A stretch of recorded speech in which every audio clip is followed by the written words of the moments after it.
if you're using OBS, you can still turn off your camera in OBS, and it'll be fine. Yeah, and you're freely allowed to use this picture.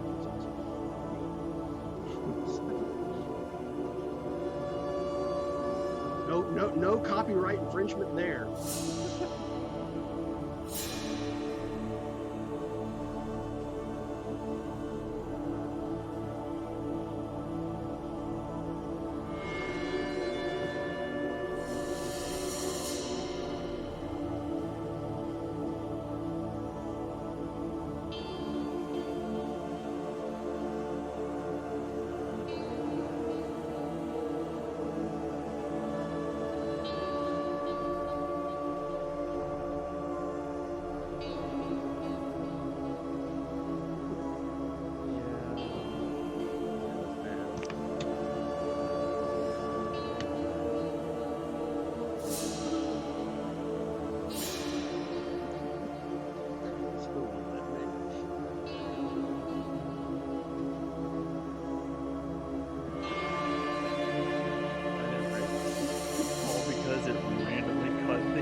Just a random point. Right? I was bored and I put any barcodes myself for Steven's characters. Well, not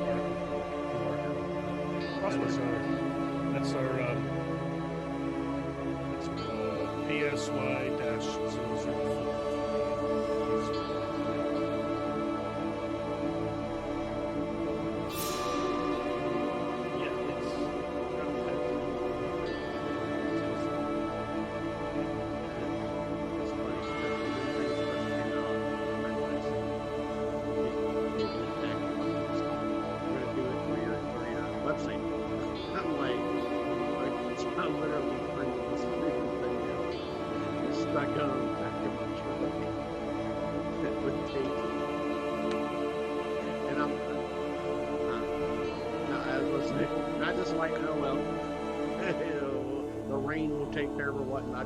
I got like 5 hits. Those QR codes are still so popular in Asia. Everything we do in Asia, has to have a QR code on it. They use them over there like everybody, all the time.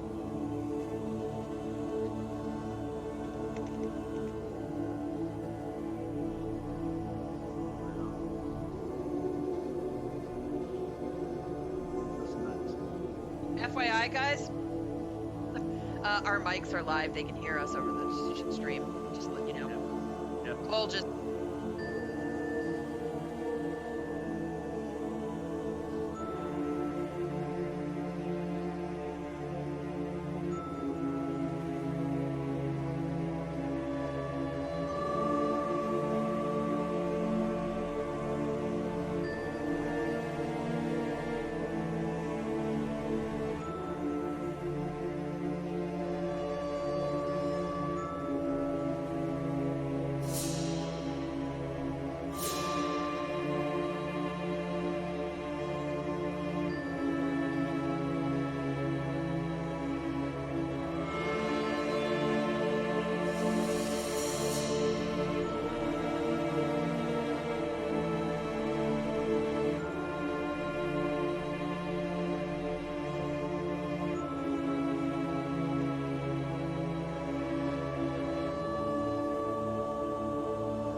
Hello, everyone. Thanks for coming to my channel. Thanks for hanging out for the however many minutes late we are. 15 minutes late that we are. Appreciate that. I am your host here, Hero170. We're going to be playing some Beta Red. So today, I'm doing things a little differently than I normally do. Normally, I bring everybody in and I have them just, start getting into it and I introduce them. But today, we're going to do some narrative opening and I'm going to tell you guys a story. So we start off following the trails, the light streaks of the tail lights of a hover taxi as it travels over Chromeport City. The vehicle is expertly weaves between other vehicles, occasionally an errant bird, and the large flying billboards before dropping into the lower sky lane, where it then weaves through the off-gassing spires of the Greenview District factories. This is the new industrial district, the other being on the other side of Chromeport City. The ocean is behind and to the right. And at this level, all the passengers in the vehicle can see the bay. Skimming the barrier that separates Ocean View from the lower barrio, two competing red light districts, the camera pans to show two young passengers in a hover taxi. Sorry, I'm trying to tradition. Glitch and her twin brother.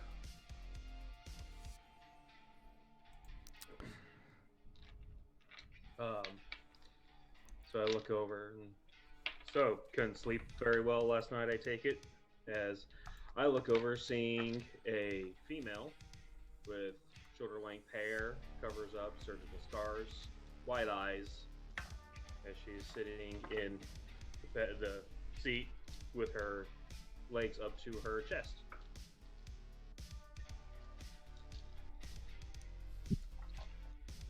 Glitch doesn't respond at first, but then she shifts over, looks over at her brother's effort. It's neon blue hair, shaved at the sides, revealing chips embedded in his temples. He has blue eyes and a 5 o'clock shadow and scarring on his right cheek. So he's 5'11", which is the same height as Glitch. He's usually a little more open with people and overprotective of Glitch. But she turns to him and say, I don't sleep much. That pineal gland stuff they tinkered with inside my head. It's, I sleep maybe a couple hours. That's usually enough. Well, you need to get a little bit more sleep at night. It affects you, Stop worrying about me. I'm fine. I can take care of myself. I know. It's my job to take care of you. I'm your older brother, even if it's by 5 hours. Well, I don't think you remember how long it's been. It's not like we were raised by our parents, so. Where are we headed again? Well, we don't have money for food right now, so I think we're just stopping somewhere. I don't know what we're up to right now. Well, if you had let me finish the job I was on, I would have been able to get some creds together. You were handling that so well when I showed up. Well, I would have, if you didn't show up the way you always show up, I would have been able to take care of the job. You scared away the mark I had. Okay, I'm loud. I'm sorry. Didn't know you had a mark. Didn't really tell me what you were doing, like always. Just trying to show you I can get the job done. Whatever. We'll survive. We always do. Yeah, we'll figure it out. You gotta really go for some spicy ramen right now. You and your spicy ramen. By the way, how are we paying for this hover taxi? It's a fair question. But the figure moment that you out. ask that question, the robot that's driving kind of parks up and starts to turn slowly toward you. We'll be able to pay for it. Trust me. It's just a matter of transactions that need to happen before we stop. I put up a privacy screen. This doesn't concern you. Is there some transactions you want to do on the fly while you're skimming through the air with other hover cars all around you? Yeah, I was wanting to see if there's anything I could hack. I mean, aside from the taxi and the robot in the taxi, there's also other cars flying by. The problem is that they're crossing your path so quickly that you may not be able to get into them fast enough to get anything out. I would wait until we stop at a stoplight. Stoplight. How quaint. You're flying through the air. Oh, okay, flying through the air.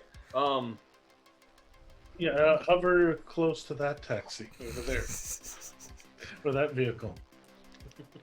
I mean, you very well could hack this taxi and convince it that you've paid. That is something that you could easily pull off. Okay, yeah, I'd hack the taxi. All right, so you're hacking the taxi. Now, you've got your intelligence is 5, is that correct? Yes. All right, so you're rolling with 5 dice as your pool. But normally a sleaze action, in this case, the taxi's only going to be like a TN3, so sleaze would be 5 hits that you're going to need for it. But not you, right? You're special. No. So you have the augmentation, just tracking to make sure we get the numbers right. You have the augmentation, which drops it by 1, because this is a software roll. Then you have your deck, which drops it by another 1. So now we're back down to 3. And then you have a chip. Is that correct? Yes, I have the sleaze All right. chip. So you need 2 hits with your 5 dice. And your skill is 3 or 4? Is it 3? 3. 3. All right. So you're looking for 3s, 2s, or 1s.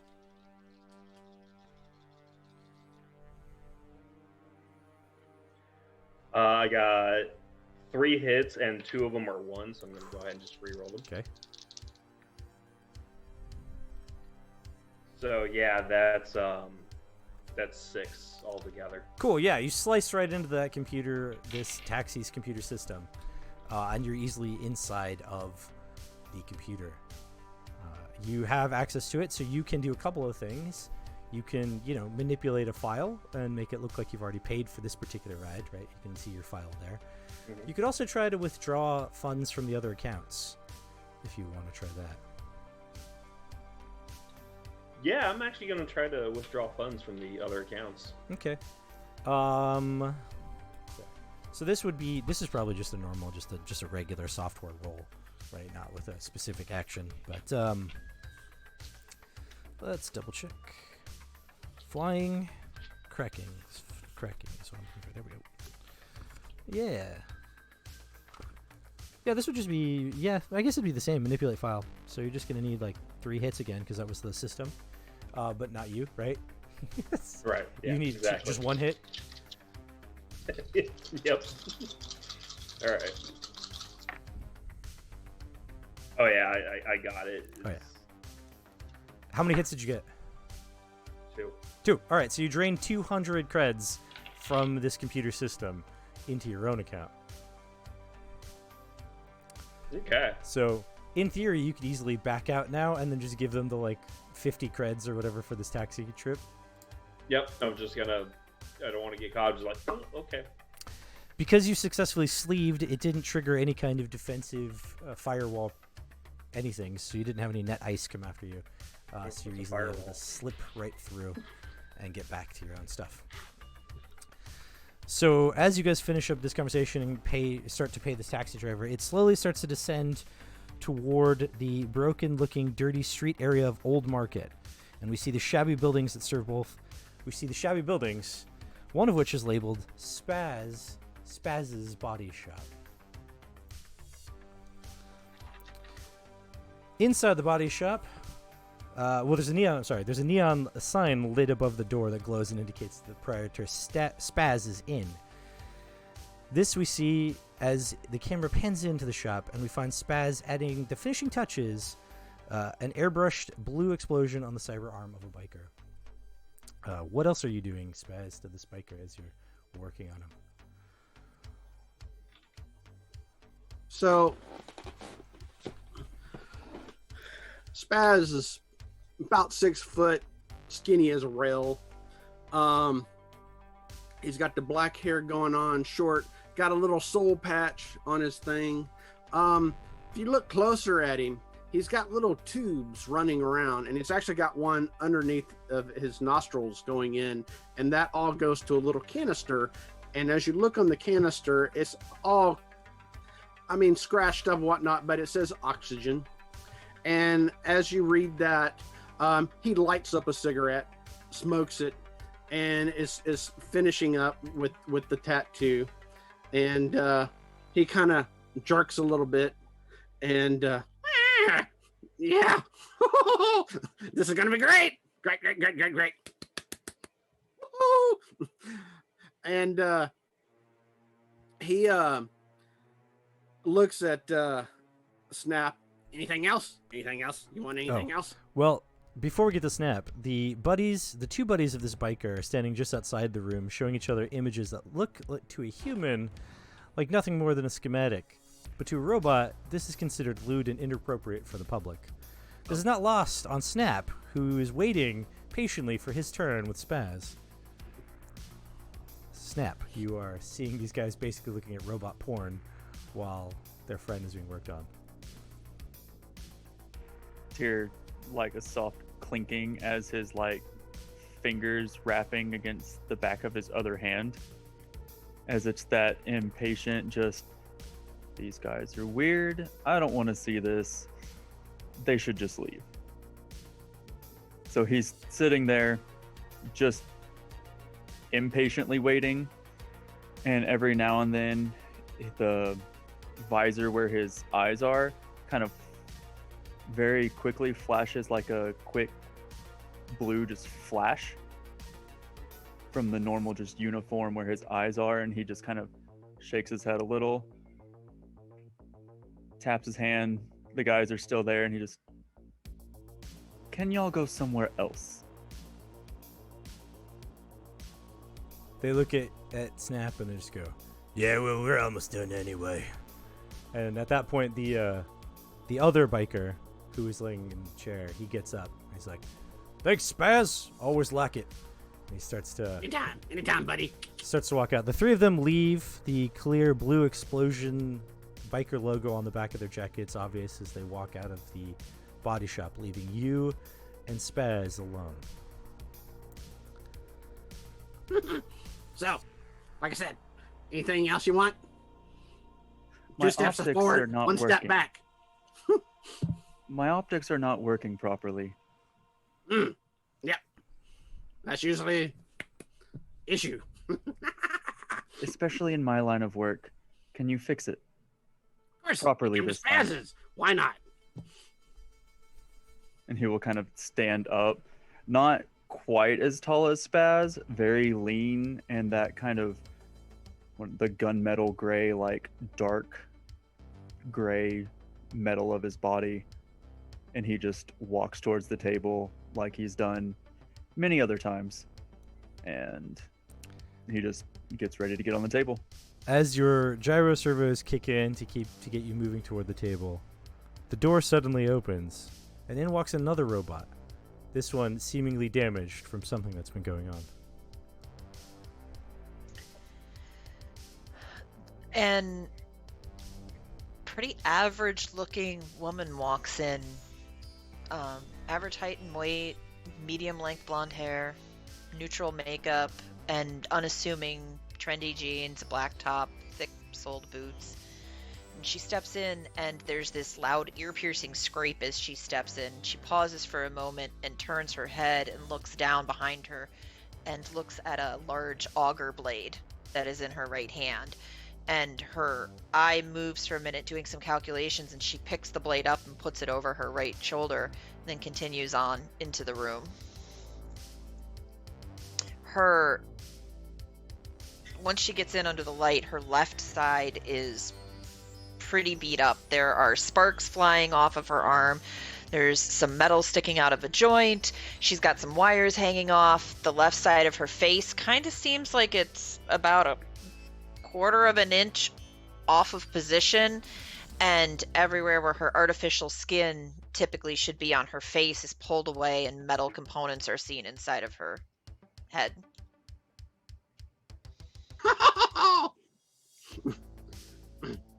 What the hell? Snap, buddy. Oh, pal. I need to go real quick and take care of that before the place catches on fire. Fire. Not good, not good. Just hold on real quick. You want anything? Extra motor oil? I don't know. What? Be right back. Just make it fast. And he goes and sits back down in the chair he was waiting in before. Hello? Can you hear me? Hello, Spaz. I require your assistance. Obviously. Mm-hmm. I have found myself in a most unfortunate situation. Yep. With enough of that going on, I can cook hot dogs. Table, real quick. Let's go. Woo! You can walk, right? She walks just fine. When she gets near the table, she kind of just reaches out and lets the blade that she's carrying with her drop, the big giant auger blade, drop onto the ground with a loud clang. Woohoo! Fighting with construction equipment, I see. Those are a doozy. I find it is adequate for my purposes. Anything works. I don't question anything. As long as you have the creds, we're good to go. Yeah. And the creds she does have for this, anyway. So Yes, your fee this evening is not a concern. I was given extra creds in order to compensate for the damage that was received. Woohoo! Ching, ching, ching, ching, ching, ching. As they say, the check is in the mail. Excellent. On the table. Let's get to work. And she'll hop up. okay. We'll have you, Spaz, make some repair rolls. And I forgot to leave the other guys with a phone call, so we'll have to hand wave the phone call that they had. We're going to leave you guys with a phone call, but first I'm going to have you make this repair roll and see if you can piece back together Drillbit and the damage that she's taken. Okay, so it's repair plus. So it's going to be your intelligence, right? Because repair is based off of that. Yep. That's the And- dice pool, and then you're just going to be looking for your number of on the die that is your repair. What is your repair number? My repair number. Okay, so it says base, then roll. Oh, total. Okay, so it'd be 2. 2. All right, so you're going to roll. What is your intelligence? 2. 2 intelligence. Yep.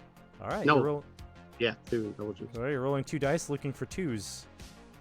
Okay. Maybe not the best mechanic out there, but you can get the job Yeah, I done, I know. guess. I need to rearrange things. Oops. Nope, not a Mwah. 3 and a 4. Good then. So in this game, when you fail completely like this, you have the opportunity to either accept a feedback point, and that'll go into your feedback pool, or you can use feedback to succeed automatically. You have 2 because everyone started with 2. Yeah, that's definitely usable. So you gained a success. That's enough to put her head back together and whatever all, and get her back in whatever working order she needs to be at this time. Because the damage, while seemingly was tremendous, it really wasn't. Like, it's actually pretty easy to snap some wires back together and like reattach a casing kind of feel. So one hit is fine. So you're able to put Drillbit back together, and just as you finish. Just as it's time for Snap to, swap places with her, at least seems like that's the feels, your phone starts to ring. I mean, My your phone? click starts to My beep. click? Yeah. Gotta answer this. And Sorry, Snap. Yeah? You had another thing keeping you from getting your work done. what's up? Hello? Spazzes. Spaz. It's good Yeah. to hear from you. I need your help. I have a job. And I need Right. a couple of different people to help. Do you happen to know, perhaps, someone who can drive and someone who can fight?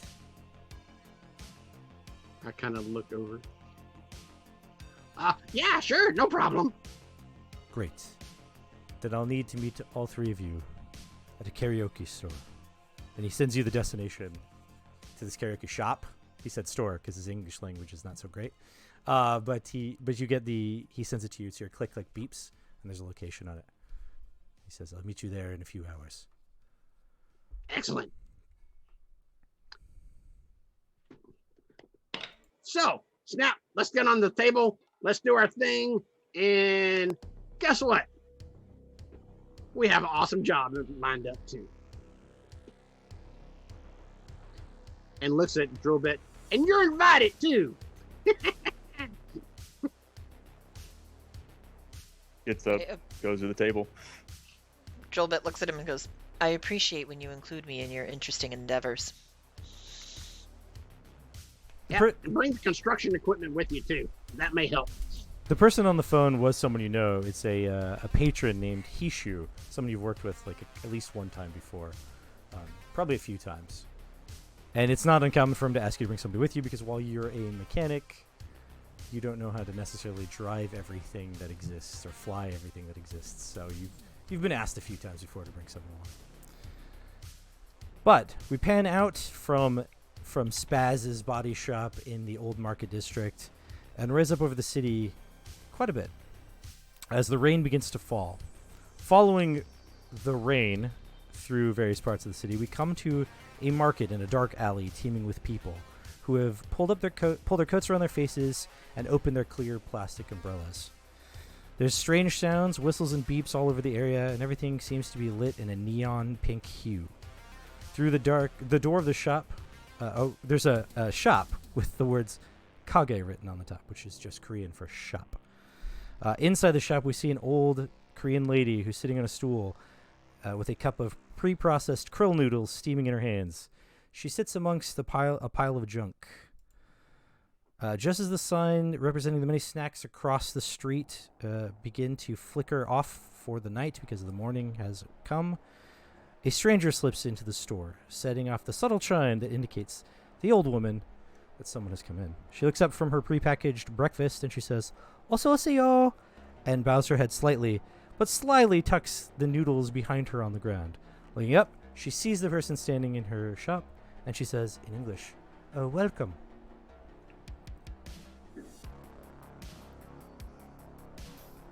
Shop is a small guy, 5'7", 5'8", maybe, very lean.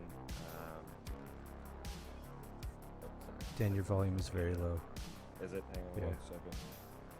How's this? Is that any better? It's a little better. Yeah. Yeah. All right. I'll try to adjust it.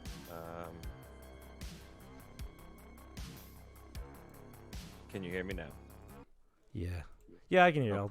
I'll pause the All music right. for a minute so All I right. can hear you better. Sorry. So small guy, small framed, and dressed. I guess the best way to describe it, he's dressed a lot like Billy Idol. Skin tight pants, the boots, pants tucked into the boots, leather jacket over half a shirt. He looks at the woman and he's like, "Good to see you again. Were you able to get it?" Yes, I was able to get it. And she sort of stands up real slowly, still kind of hunched over because she's very old.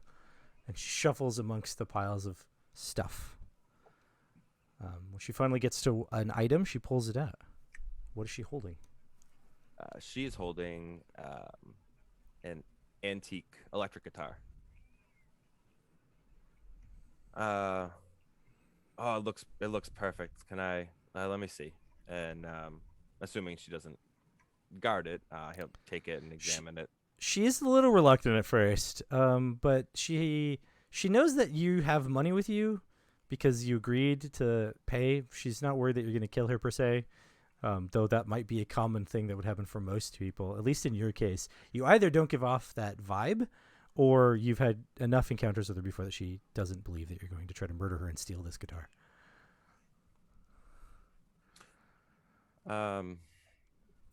All right, this is This is perfect. He's gonna love it. So let's talk. Let's talk shop. Yes. It's 5,000 creds. All right. Cash. No, data transfer. No, we talk. You know that I only come cash. I can't do cash. Must do data transfer.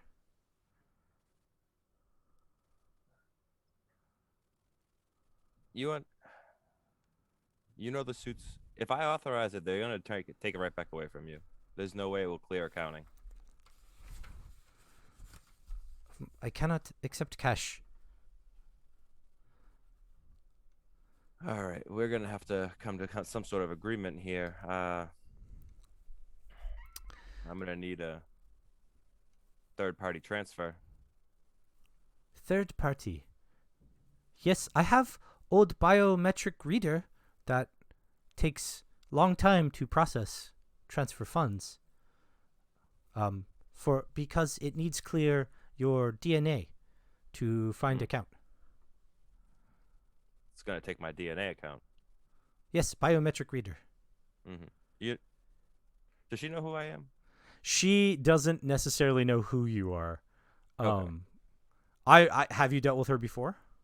I imagine like some, but Yeah. I don't know if she would know. Right, Maybe like not offhand necessarily immediately recognize who you are, but Yeah. but she, I mean, you were just explaining something about accounting and stuff like that, so I'm assuming that you've had enough dealings with this whole cash thing before that you've probably heard this argument, and usually managed to convince her to accept cash, but she's sticking to it this time, probably because it's just so much money, right? Mm-hmm.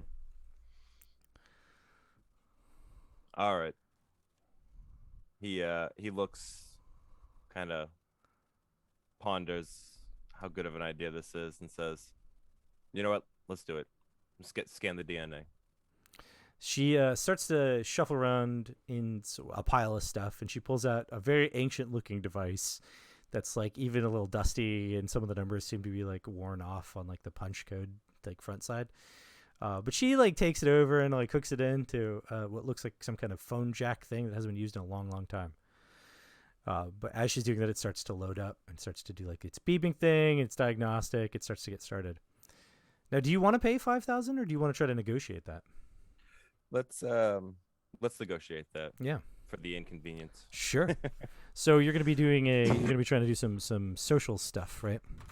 Yes. And in this case, you've got some actions you can do. You're probably just gonna be doing con just to try to bring it down, or do you want to do some other thing? No, I think it would be. Oh, trade. Trade would be the other thing you could do. Let me see.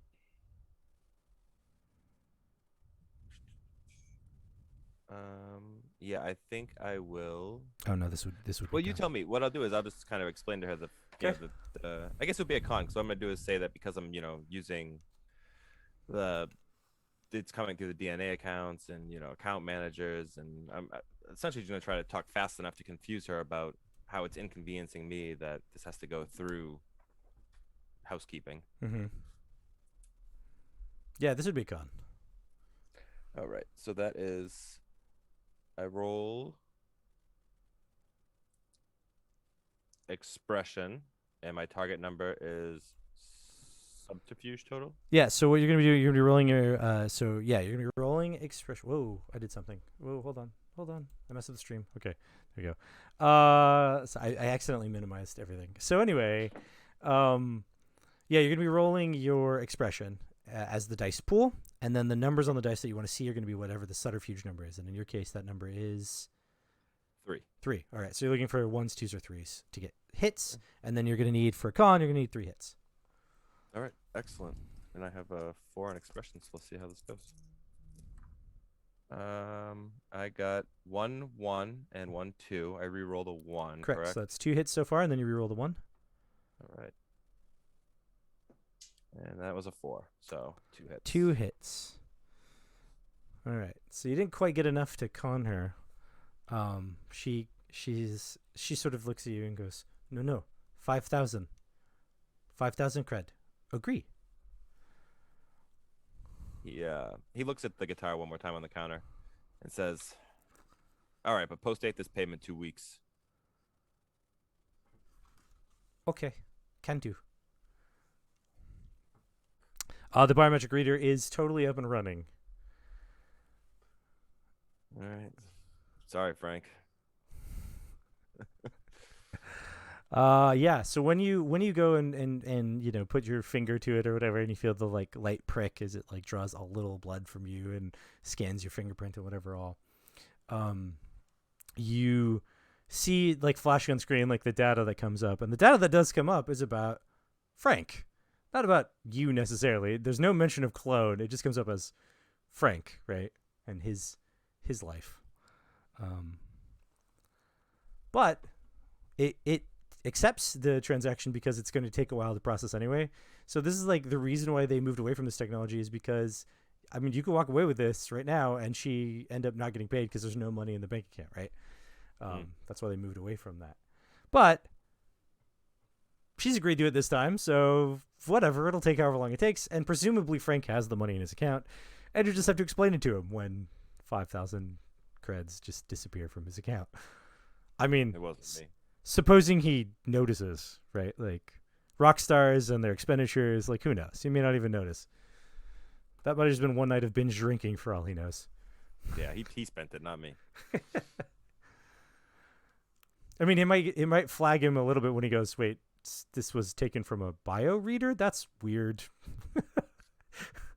But otherwise, your transaction goes through just fine, and you now are the owner of this vintage guitar. Excellent. So what do you do? Well, I am going to take it back to whatever corporate appointed domicile I'm provided, and I'm stashing it away because it's for Frank, and as we talked about, he's not around right now. Like how you used Frank's money to buy a gift for Frank. Yeah, well, it's a gray area. It's a fuzzy zone. But as you go to leave the store, you are immediately hit with the rain that's coming down, and you get a phone call. On the screen says Hishu. He's a shady patron that you've talked to before. You and Frank have had dealings with him because, you know, Frank's not completely on the up and up so much either, despite his corporate agreements, Rockstars being what they are. So it pops up on your screen and says Hishu on your projection, the 3D projection that comes off your click, that it's Hishu calling. Yeah, I'll answer it. Hey. Frank 2. Yeah, what's going on? I can't get hold of Frank. Well, you got the next best thing. Good. I hope you are as good. I need someone who can talk to people for a job. Everybody loves us. Okay. Then I will meet you at karaoke store. And you also get the GPS location of this karaoke place. And you immediately note that it's in a red light district, which pretty normal for shady patrons and stuff. But it's also strange because you immediately recognize this as a red light district. Like that's just something you know. Anyway, so as you finish your call with Hishu, we pan up to see the city below because you are on top of Old Hill, which is a oldest district in this Chromeport city, and you're on the top of a hill. So we can see down the city down below you with towering buildings and hundreds or tens of thousands of cars flying through the air, and thousands of other vehicles on the ground that are clearly grounders. But amongst all of these buildings, the tallest one has the labels of CyberLink Biocorp International, the brain data cybernetic augmentation development company that practically owns all of Chromeport City. And now you guys are all together. Glitch and Ziffer, as you guys were landing your taxi, you had a similar call from some guy named Hishu who was like, I need you for a job. Come meet me at this karaoke place. That was what I skipped. Sorry about that. But anyway, we're all together now, and everyone can see you. So, what do you guys do to like until you go to this meeting at this karaoke shop, as it were? So, they, like it matters, they have excellent noodles here. Mm. Noodles. Oh. Do I know? Yeah, so the question is, you guys all, how do you arrive? Do you arrive together? Some of you know each other, some of you don't, right? Well, it would obviously be most efficient for the three of us to travel together. Mm-hmm. I will drive. Spaz, you sit in the back seat. Always. Don't touch anything. Never do. No guarantees, right? Nope. Lights up another cigarette. Okay, so you three are traveling together, and I assume that Ziffer and Glitch are traveling together. Yep. Are you taking another taxi, or are you gonna like? You guys, I didn't make a map for you guys of the city, but basically the area that you're in, Old Market, is the five of you are all in Old Market at the same time, but then Frank over here is all up on Old Hill. The naming convention just ended up that way. I did random district generation, and that's what happened. Anyway, so the area that you guys are headed to, I believe, if I remember correctly from my notes, is right next door.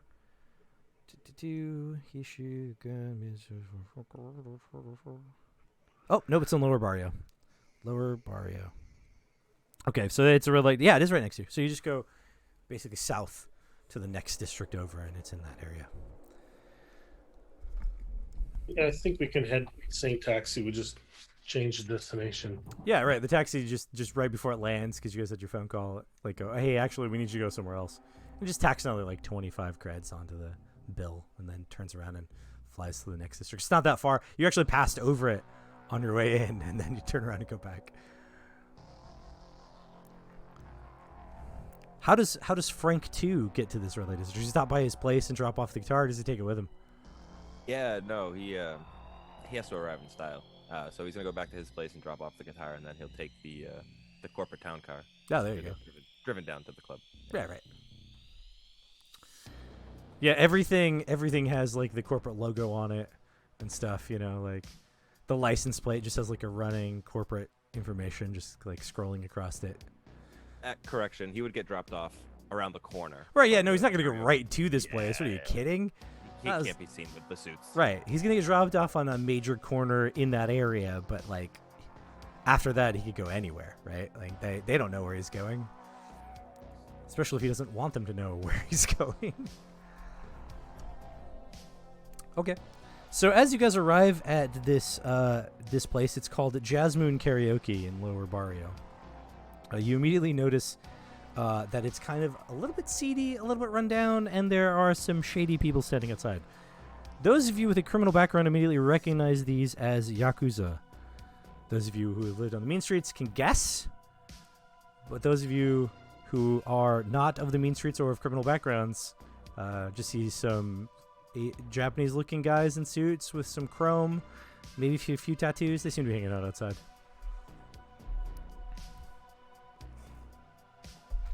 They don't stop you. They don't try to hinder your progress as you go into the Jasmine Karaoke. But as you go in, there's a blonde-haired Anglo girl who's dressed like a geisha and has all of the makeup of a geisha standing at the desk. And as you come in, she says, "Irashaimase." Hi. Does not compute. Drillbit's got her auger blade with her. Does the girl stop her? She kind of like eyes it, but doesn't stop her, strangely enough. He's with me. As I light up another cigarette. Can I help you? Here to see Hishu. Ah, yes, Mr. Hishu. Mr. Hishu will meet you in the back.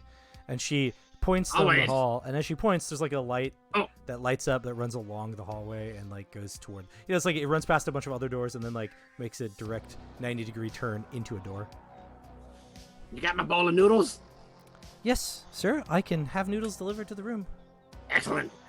Extra spicy. There's also like a kind of like a one of those fridges with a glass face like behind her, and it's got a bunch of drinks in it, various kinds, some alcoholic, some non-alcoholic. Oh! I grab one. Actually, I grab a few. It's behind her, so she will grab them for you, but she'll hand them to you as you walk, as you Oh, like, okay. indicate that you want some. That one and that one and three of those.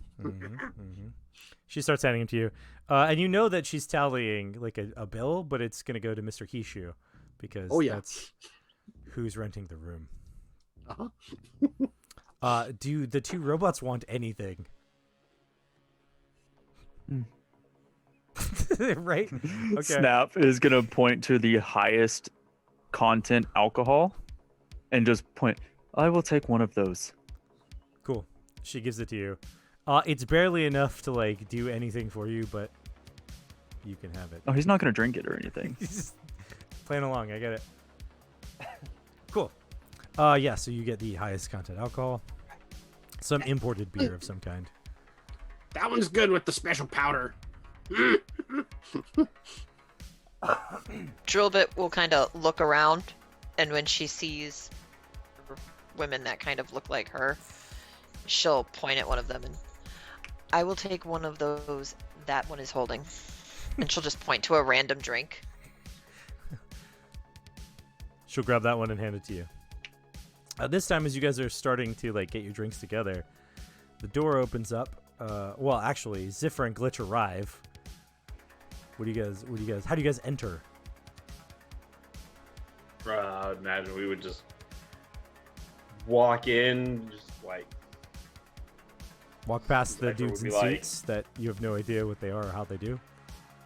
okay, nice place, I guess. It's like it's seating run down, but there are guys in suits standing outside of it. That seems Right, a bit strange. low key. All right. Yeah. And I see the people at the counter, and I see them ordering drinks, and I look at Glitch. I'm like, "Do you want anything? We got Yeah. some credits." Well, yeah, get some ramen. I'm hungry. Yes. Spicy. Non-spicy for me. By now, y'all probably see Spaz. You hear bottles clinking as he's kind of shaking a little bit and making noises. But I mean, he's got like 5 or 6 bottles he's holding. Some of them are stuffed in pockets. And he looks over. We're almost done. I look back at Glitch. I think he's going to implode or explode. One of the two. So after the 3 that came before you finish getting their drink orders, she begins to, the girl at the counter begins to open some prepackaged ramen things and put hot water in it. She's going to bring it to you guys in a minute. So. Best stuff ever. Now, did you want the spicy one, Spaz, or the non-spicy? Spicy. Okay, that's the best one because you can't taste Oh, all yeah. of the processed ingredients in it. Exactly. The more processed, the better. Yes, the flavoring to hide the processing flavor. Oh yeah. Mm-hmm. So Y'all you wanna guys, go back you now? guys finish with her, right? Yeah, we're gonna go on back now. All right, so then Ziffer or Zypher. Man, I cannot get your name right. I just want to call you Ziffer for some reason. Zypher and Glitch, you are now at the counter. You see a blonde Anglo girl dressed like a geisha with her face painted. I will have some spicy ramen. She'll have non-spicy ramen. You want anything to drink, Glitch? She points. She points at an energy drink of some kind. Wonderful. I can charge this to the room. Are you intending to get a karaoke room with us this evening? What was the client's name again? Hishu was the name of the person. Hishu. Mr. Hishu called us and told him to meet us here. Oh, yes. Right that way.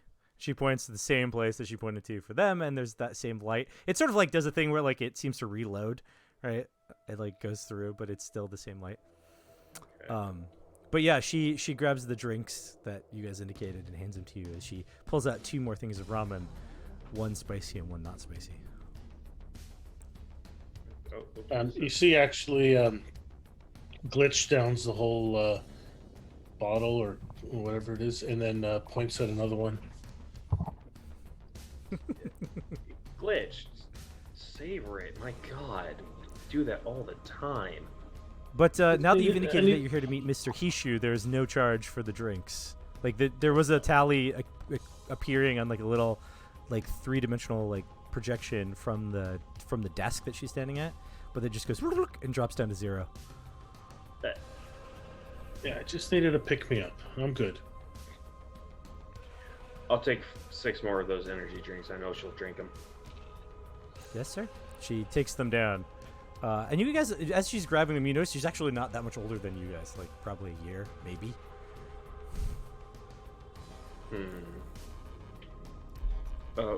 Do we need to wait for the ramen, or will you bring it to us? I will bring it to the room. It takes okay. 5 minutes to process. Okay. Come on, Glitch. As we start walking down. She starts to pour the hot water into your guys' ramen container.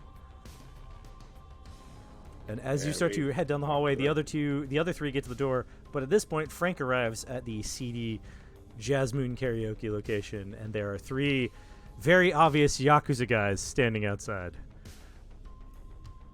Yeah, so Frank would greet him on the way by. So, very casual, not antagonizing him or anything, but like, hey, what's up, guys? Busy tonight? Like on the way past. And in their traditional fashion, all 3 of them just watch you as you go and just go, hmm. Gives like a wave over his shoulder from like over the back of him, and he's gonna head in. Cool. So yeah, you go in just in time to see 2 very young people walking away from a counter, and a young blonde-haired Anglo girl dressed and makeuped like a geisha, trying to pour water into 3 ramen containers, and she's having a hard time juggling them because now there are 3, and she doesn't have a tray or anything. But she's trying to do her best with what she's got. The 2, Glitch and Zypher. Would I recognize them as being out of place and probably assume that they're here to meet the same person I am? They do seem out of place. This But seems like if you this- follow them, like where they're headed, you see 2 robots and a guy twitching and carrying like a bunch of bottles, like headed to the same location. All right, so yeah, he's gonna like look and he sees everybody in the hallway and he just says to her, "Hey, I'm with them. Double the ramen orders." And he just walks off after them. She says, yes, sir." Gets 3 more ramen containers and starts trying to open them up and pour the water in them. So at this point, you guys all kind of arrive at the meeting location at the same time-ish. So who opens the door out of this whole group of you? Oh, Glitch for sure.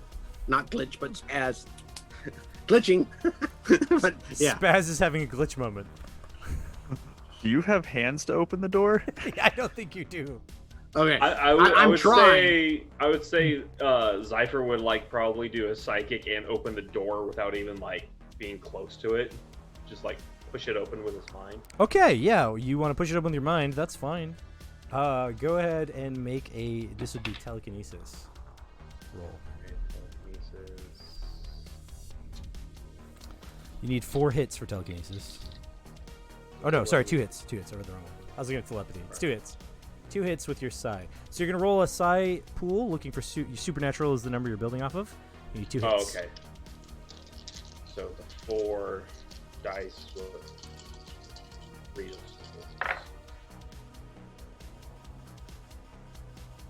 Okay, so yeah, it's 2 hits. 2 hits. All right. You do manage to open the door. You push it open with your mind. So those that are in front, the 3, the 2 robots and the guy carrying a bunch of bottles and cans and stuff, shoving things in his pockets, twitching all over the place. The door opens in front of you, just like as if it had opened on cue.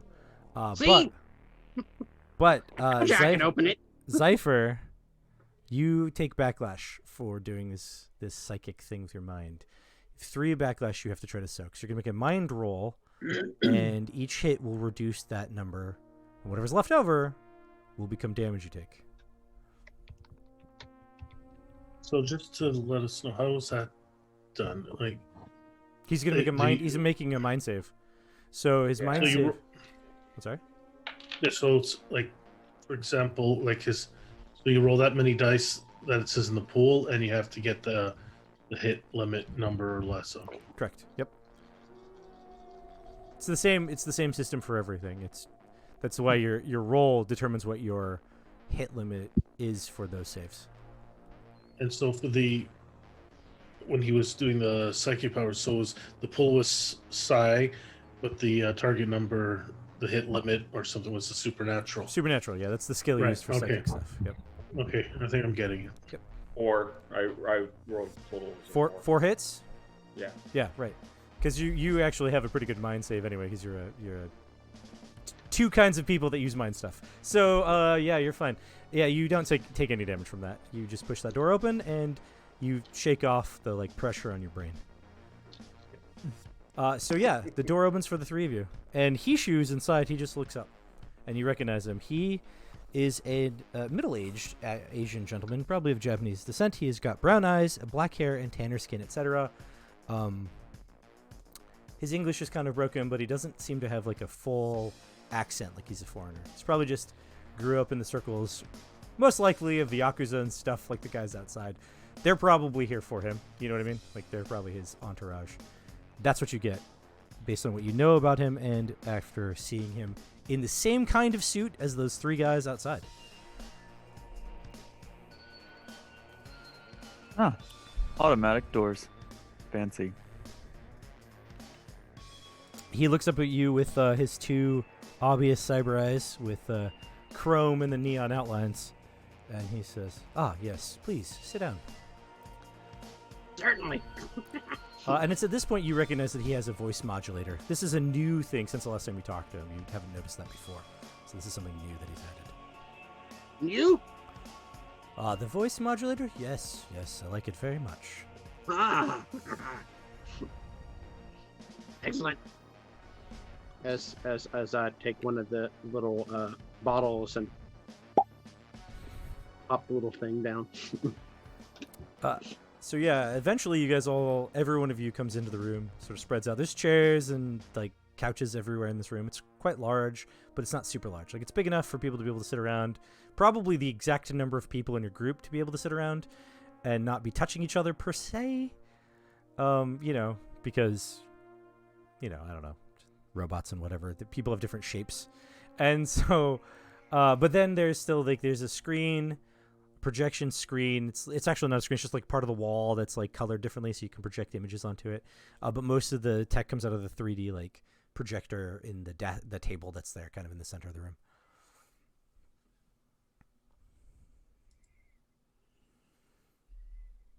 I'm opening a packet of weird powder and putting it in my drink. What kind of powder is it? Would it be something that those that maybe have criminal backgrounds might notice is probably something illegal? Or is it something else? No, it's probably something illegal, but not enough to, Cool. So those of you who don't have criminal backgrounds have no idea what he's doing. It's maybe some protein powder or something. But those of you with criminal backgrounds, go straight up. This is some drugs. He's taking drugs right now. Right now, at the beginning of this meeting. At least it was after he fixed my eyes. Right. So when you guys all come in, what do you do? What do you say? How does it go? Are you the one giving us a job? Yes, I'm Hishu. Thank you for coming. You are friends of Spaz? He's the driver. Good. The one with the big, Affirmative. the one with the construction equipment is the muscle you asked for. Ah, yes, good. And Frank, too. Good to see you. Glitch, Ziffer. Have we worked for him before? So you would have. That was the part I skipped when I jumped ahead. Yeah, you know who he is. You have dealt with him before. You apparently are the one who does random jobs for random marks and stuff. You do things to get money. You would be the one who would know him, probably more than Zypher does. Okay. He's a patron. So for those of you who are trying to understand what he is, he's a patron, meaning that he gets jobs from other people, particularly most likely the ultra rich, and gives them these slightly shady, not necessarily legal jobs to people like you who need money for stuff. So he's like an intermediary. In other game systems, he might be called like a Johnson or something like that, but that's who he is. He's a fence, as it were.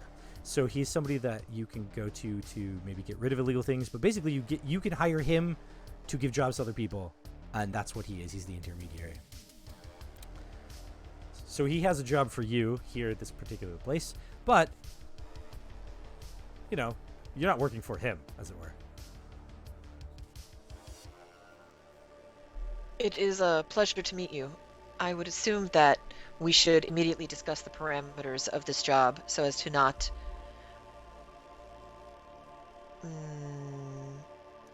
He waits for a second, wondering if this pause that you have is some kind of computing error or if it's an actual verbal thing. Spaz, this pause that she just had, that triggers you a little bit because you just repaired her brain. I know. I was like, and waste our there it time and your time. Thank you. Spaz, I do believe we need to address some issues still from the earlier. Yeah. Lot going on. Well, retune a little bit later. Yes. Snap is going to run a quick diagnostics over the systems that he fixed earlier just to make sure they're in working order. As I take that drink and shake it up with the drugs in it and shoot it. So according to the information that I got, Spaz is actually slightly better at being a mechanic than he was previously mentioned. We fixed something while we were talking in other parts. So yeah, the diagnostic that you run shows that there are no problems with your diagnostic. He repaired your eyes just fine, as far as you can tell, right? But there may be a glitch later. You're not sure, but right now everything seems to be working fine. You guys notice glitch. She takes a deep breath. You see, if anyone's looking, there's underneath her hood, there's maybe a purple glow. But when she pulls back her hood, you see white hair fall down, and her eyes are white, almost like she is blind, but she does look at everyone and look around the room, and then she can still see. Can I tell if they're cybernetics or anything? I mean, you would be able to tell probably if they were cybernetics, but I think that they're not. No, they're not. That's a neat trick. I'm just gonna... Hishu seems to be waiting for something, and none of you are sure what he's waiting for. He's just kind of looking around. And then a moment later, there's a light tap at your door.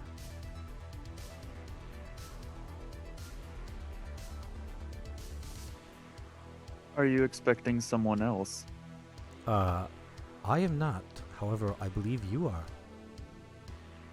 Ah! It's our food. Ramen! Yes! And Spaz gets up and runs to the door. Opens it. As he does, there's the girl is having a hard time juggling these 6 containers of ramen that are steaming hot, and the pile of chopsticks that she has brought along with them. I will grab them without getting up. So. Oh, I see. You're gonna make another one of them special rolls. Yeah, I'm gonna try this time. Yeah. So just to be clear, when you do that, it's pretty obvious that you guys are using psychic abilities, right? Oh, my eyes are going to be glowing. Yeah, I was going to say. I forgot to mention that with Steven, but there's an effect when you do that. It's a thing. Okay, so I guess my pool is 6 and my target number is 4. Yeah, and you just need 2 hits. Oh. 1, 2, 6. Oh no, 5. 5 hits. Okay, yeah, that's more than enough to lift and carry this kind of stuff.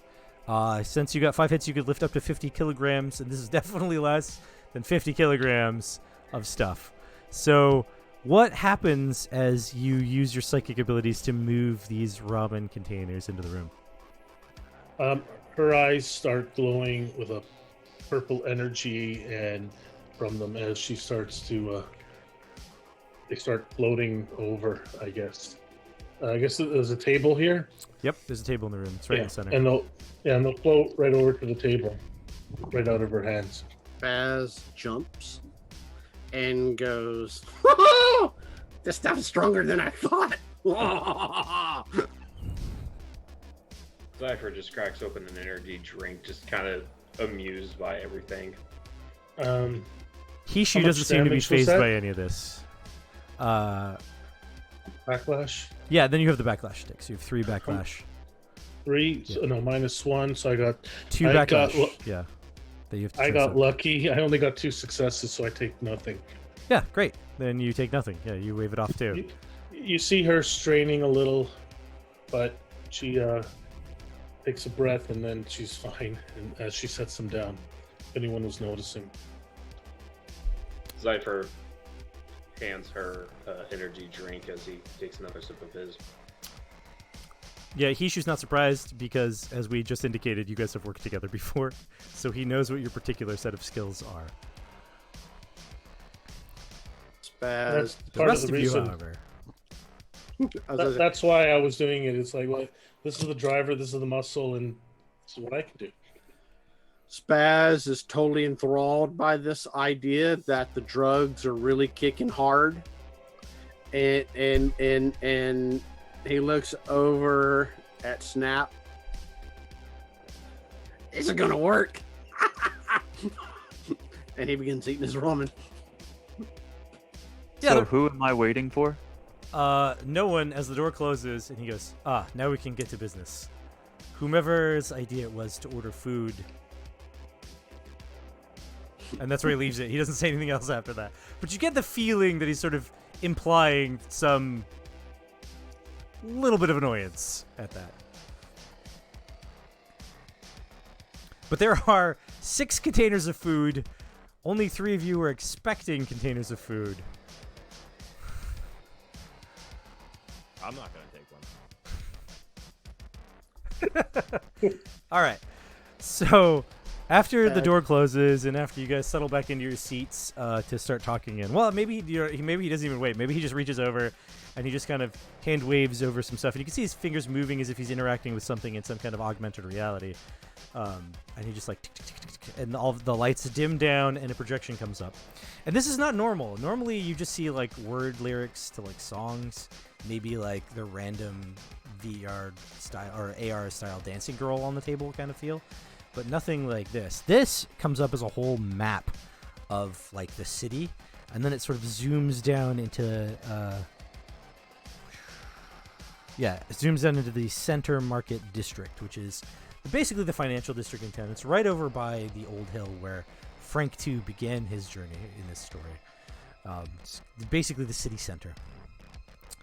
And as it comes down, it starts to zoom in even more onto a building and then stops there, and it kind of like indicates like a red outline that this 3-dimensional image of the building is the building that you're focusing on. And he says, "This building is the Church of Truth, the Church of the Truth headquarters. Some of you might know it. None of you know anything about this, like, really. It's like a random religion that exists in this world of random religions. I mean, being that 2 of you are robots, like, religions don't matter that much to you guys. Like, No, but Drillbit's eyes kind of start moving like a little weird, and she goes, "Church of Truth, established in," and she starts just reciting like this basically encyclopedia entry of information about this. she just Googled up the Place. Wikipedia from her brain. Exactly. Yeah. Okay. Well, basically all it tells you is that the Church of Truth is a sort of kind of a division of the Baha'i religion. It's something that just recently started. It's not within the normal circles, and most people who know about it don't really think, like in the brief forums that you kind of can see that you have access to, a lot of people argue that it isn't technically a Baha'i group. They don't, because they have weird rituals and they have like their own kind of like system. It's like the way that the Church of Scientology sort of feels, right? Is what people think is like this is an offshoot of this religion, and then like it went on a weird path and no one really like follows. Like there are people in it, but everyone that's in like the regular Baha'i community is like that's not us. Like don't associate us with that. Like that's different. And that's kind of what you get. That's all you can get without like doing a full on search, unless you want to do a full on search. I'll do it. Okay. So it's gonna be a search roll, and obviously with your intelligence as the pool, and then your search as the target numbers, the numbers on the die face, the hit limit that you need to get a success. That or below. And that's 1. I got 1 success. Yeah, you don't get much. You get basically the same thing, maybe a little bit more, but essentially solidifying what she said. Actually, I'm supposed to be good at this, so let me see if I actually am. If you don't mind. Sure, yeah, you can like bring up your click and start like. Oh, tick. I forgot ones explode. Ones do explode. I had one. Oh well. I got one success. One success. Yeah, you found out the same thing that she said. You guys are all kind of coming to like both Snap and Glitch are like looking up stuff at the same time that Drillbit's like saying them, and so you guys are like, yep, finding all of that too. That's all. I'm finding all of that too. There's not much online. Yeah. At least not what I can find. It at least seems like there should be more, but you guys aren't finding it. Like that's the feel you get. Like they've done a pretty good job of shutting down forums where people trash talk them, that kind of stuff, right? But anyway, so now that you've established that you all are aware that it's a sort of sect of the Baha'i religion, and it's not that old, and it's run by some group, but it's not part of the regular Baha'i system. He continues and says, an armored limo is going to be leaving the Church of Truth headquarters and headed to Red Flats tomorrow evening. Inside the vehicle is an item. It's most likely inside of a briefcase or a safe, perhaps hidden in a book inside of the briefcase to be overlooked by anyone who finds it. The item is valuable to my employer, and there will likely be someone guarding it. What I need you to do is to get this item.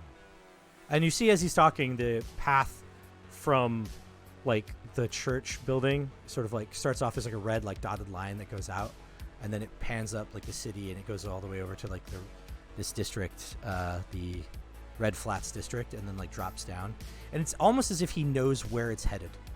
The arrows, like the dotted line seems to point directly to a building, like in the Red Flats. So somehow he knows the exact path of travel for this particular vehicle.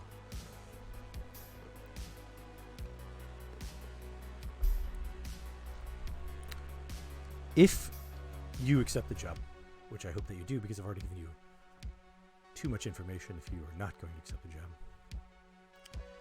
then what we will need you to do is to get this item by any means possible, but you cannot destroy this vehicle at any point without first obtaining the chip.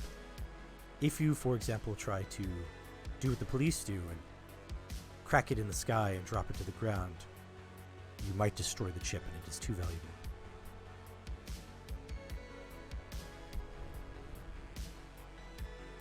What about rerouting its GPS? That would be acceptable. As long as you get the chip. Yeah.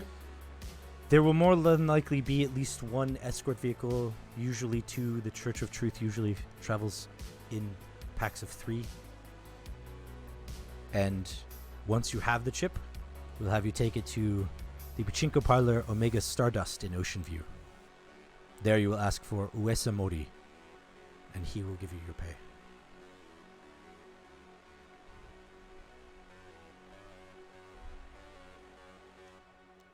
What is Well- the pay for this going to be?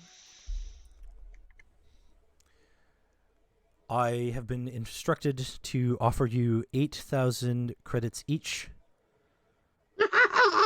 2,000 up front, the rest upon delivery. And Wesamori, thinking that you might not like that number, is offering 100 free pachinko balls if you'd like to stay and gamble in his parlor after. 1,000 pachinko balls is basically like probably 100 creds worth, so it's really not that much.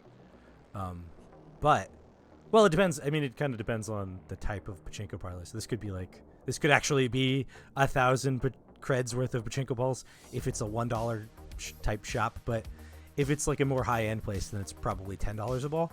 So this is like 100 creds worth of balls. But if it is high end like that, this is the thing to let you guys know, if those of you that know about this sort of thing, which would be basically anyone except for Glitch and Zypher. I think the rest of you have mean streets or criminal backgrounds or something. So you're like, yeah, I totally know about this. They're just gambling dens, and it's just another gambling system to make money. But if the balls are worth $10 each, then you win more money playing those kinds of games versus the $1 balls, which you don't win as much money, obviously, right? It's kind of like playing like the quarter slot machines at a casino versus like the dollar machines, right? There's a higher payout in theory. Right. I actually think Cypher and Glitch would have to take the money. We probably aren't allowed into a gambling den. Maybe. Just if it's electronic in any way. I mean, the Red Flats is a low-income district, so who knows what gets allowed and what isn't allowed. Yeah, we I- take money. Quick question. So the money, the pachinko balls are offered on top of the money, not as an alternate option. This is just the sweeten the pot kind of deal. I have a question. Do Glitch and Cypher, can we communicate telepathically or anything like that between us, since we're both psychic and twins? Not without making a roll. Okay. I mean, basically, anytime you do psychic things, stuff happens around you and you have pressure on your brain, right? That's basically what happens. Is it easier to speak telepathically between us? No. No. Okay. Just checking. You can speak telepathically with anybody, as long as you make the roll. Yeah. No, No, but I mean, to be fair, you guys probably have some kind of like eye movement, hand signal, twin speak kind of thing that you've developed over time, for sure. So you could talk to each other sort of semi-codedly, absolutely. I mean, my nephews do it, so I believe that you could do it.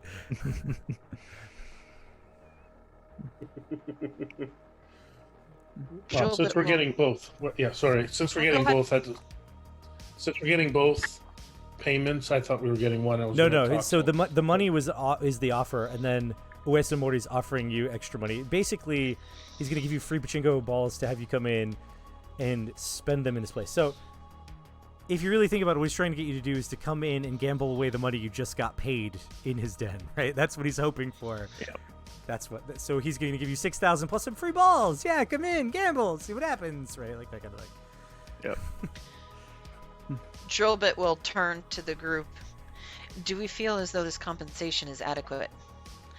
Statistically speaking, the offer of the extra gambling opportunities does not really lean into a favor that is profitable for us.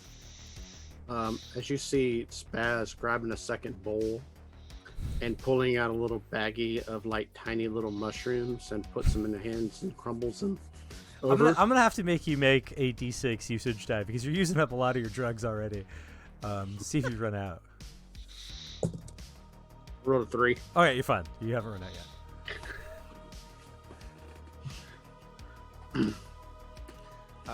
yet. I'll What? respond to Drillbit when she says, you know, I think she might be right. This might not be fair compensation for the job at hand. I think realistically, your employer could use to sweeten the pot, and we're definitely gonna need a little more money up front per person. All right, so you're trying to negotiate, eh? Yeah. Yeah. All right, that's fine. So what we're gonna do is you're gonna make a subterfuge roll, right? That's the expression plus expression with subterfuge is your target or your hit limit, right? To try to get the numbers. You're gonna just roll that and tell me how many hits you get, and I have to make a heart save against that to not agree. Right. Yep, ones explode. Oh yeah, and one's explode. I got 3 this time. That's better. Cool. All right, so you got 3 hits. Let me try to this guy. Let's see if I can get it. Wait, I need 2 more dice. There we go. 1, 2, 2 hits. Okay, yeah. You got 2 hits too, right? 3. Oh, you got 3 hits. Yeah. Oh, yeah. Totally gives in. So he sort of leans back, and you guys get the feeling like you see a flash of light in his eyes, right? Like the neon sort of moves a little bit, and you get the feeling that he's like communicating. This is pretty common, people with eyes tend to have their phone display, their glitch display, up on their eyes, right? So this is a thing, and you can see that he's probably texting someone, probably communicating digital text because he isn't speaking. And then he nods and says, "You had 1 excess hit, right?" Yes. Okay. Then he says,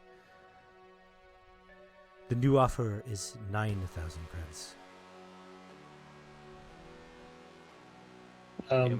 And we get the balls. Yes. Glitch is at this point. Glitch was communicating with Cypher like, it's a lot of money, like lots of money. They crazy, and then they up the value up to 9,000, and Glitch just looks at Cypher. It's like, this is more money than they've ever seen before, and the most credits I've ever seen before. I am thinking that anything they have, they acquired a certain way than actually legitimately buying. So, I mean, they're hiring you to steal it, right? Like they're obtaining it illegally, obviously. Well, no, yeah, but it's like our own equipment we probably acquired. We didn't actually purchase, so like this much credit we've never seen before, and they're offering both of us that amount. I think eventually Spaz's brain catches up to the amount of money that has been negotiated, and he looks up all big-eyed and goes, "Sold!" Great. Where do I sign? This change obviously does affect Uesa Mori, so we will give you 3,000 up front. Excellent. Yeah, thereby keeping it the same amount that Uesa has to pay you when you guys finish the job. So, because you increased it, he's going to pay you the extra money, as it were. Wonderful. I will give you time to go over this information and leave you to it. And he stands up, but he doesn't turn off any of the stuff on the table. So you get the idea that the data is like stored in there, somewhere in maybe some cloud database or something that he's tapped into. But he stands, and as he does, how do you? Does anyone have any objections to receiving money digitally through their click? No. Frank takes cash. Yeah, Frank takes cash. Right, exactly. So the rest of you, aside from Frank, get like a whole like in your account, like a little chime that indicates that you have just received 3,000 creds in cryptocurrency to your crypto wallet, but you have to like do the thing where you like accept it in your crypto wallet and whatever, and then it gets into your account. So it's not like a direct transfer into your account, right? Like that'd be crazy, and that would probably be something you should worry about. Yeah. But instead, so it's like this thing where you just basically get like a QR code, and then you have to like, tap it and whatever else, and then it goes into your account. Meanwhile, with Frank, because he doesn't have that information for you, he reaches in to his jacket and he pulls out 2,000 creds and he says, "This is all I have. If you wait, I can get more from the men outside." Yeah, we can settle up before I leave. Okay. So he gives you 2,000 creds right now. And they're full on papered money that is like old and kind of dusty, right? Like it looks like he's probably been holding on to these forever. They were probably pulled out of some drawer somewhere, knowing that they would have to pay you in cash. Some of it, like, you guys maybe have never even seen it before, kind of feel like. I mean, you've seen them before, but not quite so much like, here, dude, have this money paper thing. But of course, to Frank, this is normal. This is normal. Yeah, he just tucks it away into a jacket pocket, like another day of business. Glitch secretly tells Cypher it's like something along the lines of working with a team has its benefits. Yeah, it does. So as he gets up to leave the room, this is kind of common. Like, he's done with talking to you, and you guys are now allowed to, like, do whatever you need to get the job done, right? So he's leaving you at this place with the data. As he gets up to leave, does anyone do anything or say anything before he walks out?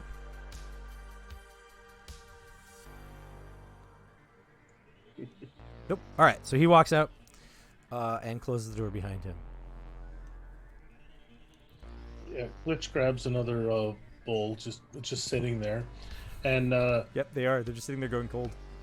and lets Cypher, like, tells him to grab as much information as he can, like that's available to us right now. So. Yeah, try to hack the map. Sure. You can go ahead and sleaze the system. In this case, the system is a TN5, which for you makes it 7 minus 3. So TN4. So you have to get 4 hits. Wait, hold on. 1, 2, 3. No, it's a 3. Sorry, TN3. Okay. 5 dice. 4. It's software, right? This is a software roll. That's why I had to, like, recalculate.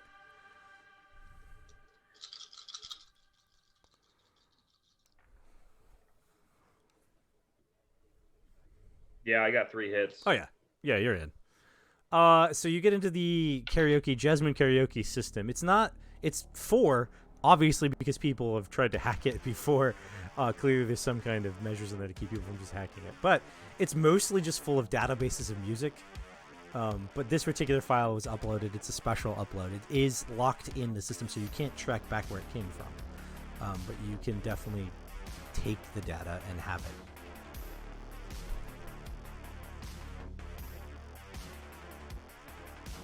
Okay, yeah, Thanks for letting me know. yeah, I Fix go this. to take the data.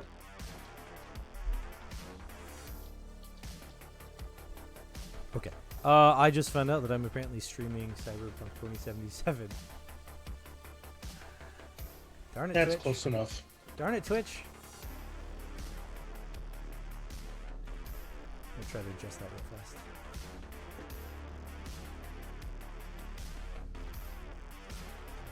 And all these things on the back end.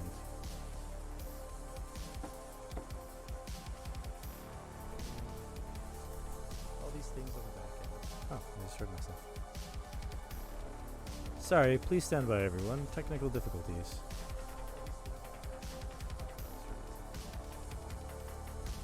Sorry, please stand by, everyone. Technical difficulties. Why is it not letting me log in? Sorry. Technical difficulties.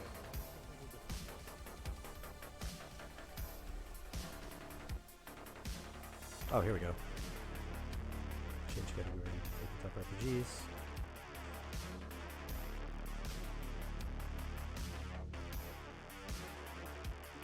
I guess if everyone wants to take a brief break, we can do it now while I try to sort out what's going on here. Oh. What happened? Uh-oh. My Twitch stream dropped.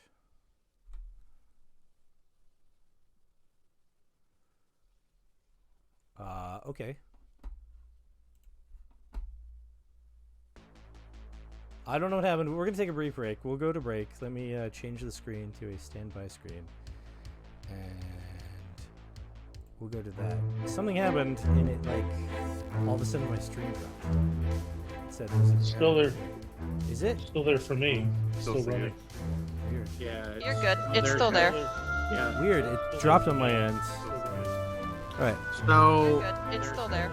usually the title you Drop can my change it in OBS. Alright. Good. So It's still if you there. did it,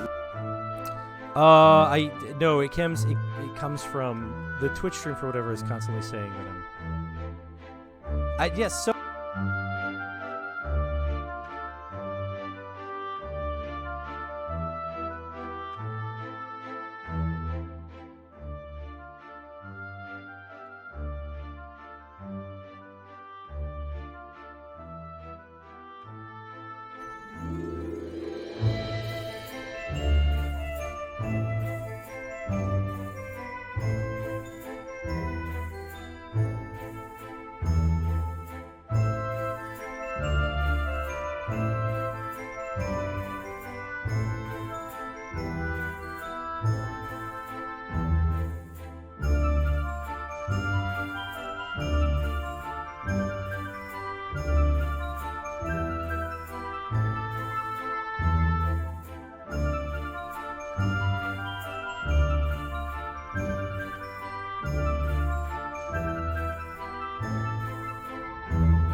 That was like the best transition I've ever done before, guys. You don't even know. The music in the background like started to die just when I like hit that. So it was like a perfect transition point. Now it wasn't, now to be fair, it wasn't the music everyone else was hearing. It's the music I was hearing on the YouTube. But everyone else at home, just it probably stopped in some random point in the song. It's fine. Like the high point of the song. Yeah, and it's like everything, too. da-da-da-da-da-da-da. It's us. But on the audio end that they're hearing now, it was like the start of a new moment in the music. So it's perfect. Anyway, back to the game. Since we're all back here. So we've corrected the Twitch stream. And there's a question I can see. So, the cool thing now is that you can like manage it on your phone. Isn't that cool? If you're asking about the music that we were listening to, that was part of the background before during the hold music. That is a song called Le Cheval Blanc by Oliver McNeil. He does Cthulhu soundscapes. In fact, all of the music you'll find played by me, except for this. Right now, we're listening to White Bat and the White Bat stuff. So that's what's currently playing in the background right I now. posted the link in the chat for everyone if they would like to listen along on the playlist. Yeah. And so I made a playlist of White Bat stuff. White Bat's cool, and I have to give them a shout out because that's how you get free music from them, is just make sure everyone knows that it's their music. So there we are. Done. I'm really enjoying it.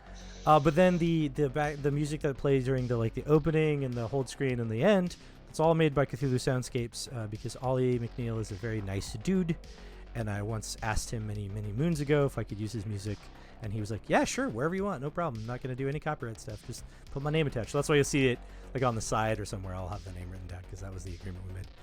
So, but anyway, this is White Bat. I found out about this from Matt Click. Those that know Matt. All right, so you have managed, Zypher, you've managed to extract the data file that has all this stuff, so you guys don't have to hang out in the karaoke place to plan. You have the file now. It's yours. So you can do whatever you want with it. And you could also break it down into metadata and stuff like that and try to break it down more so you can do more planning and things. Or whatever or not. Okay, yeah. Kind of just play with the file and see where, kind of zoom in more on the route it's going to take. Yeah, absolutely. You don't have to do anything. I'm not going to make you make a roll for that. You have full access and control over the file because you've stolen it off the system. So you can zoom in. What do you want to know about it? Borrowed. Do what? Copied. You copied it. Yeah. Mm-hmm. But anyway, what did you ask? What did you want to know about the path? Is there going to be any... Is there going to be any way I can direct it kind of close to Spaz's garage? So you want to redirect it from Red Flats to Old Market? Yes. That's relatively easy. Old Flats and Red Market are right next to each other, so it would be just like a few degrees of change, and then it would basically just start to drop sooner than originally planned. Because in fact, it's going to fly over Old Market in the process of getting to Red Flats. Okay.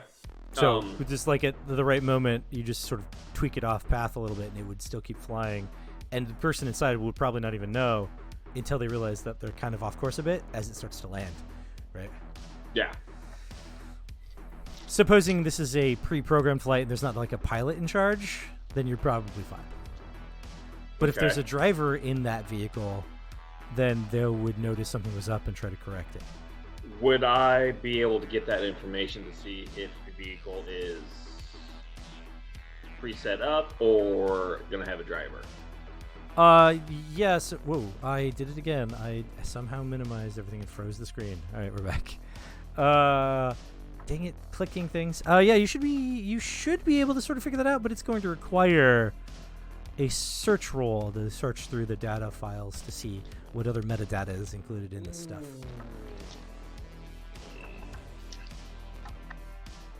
Dang. Okay. I'll try it.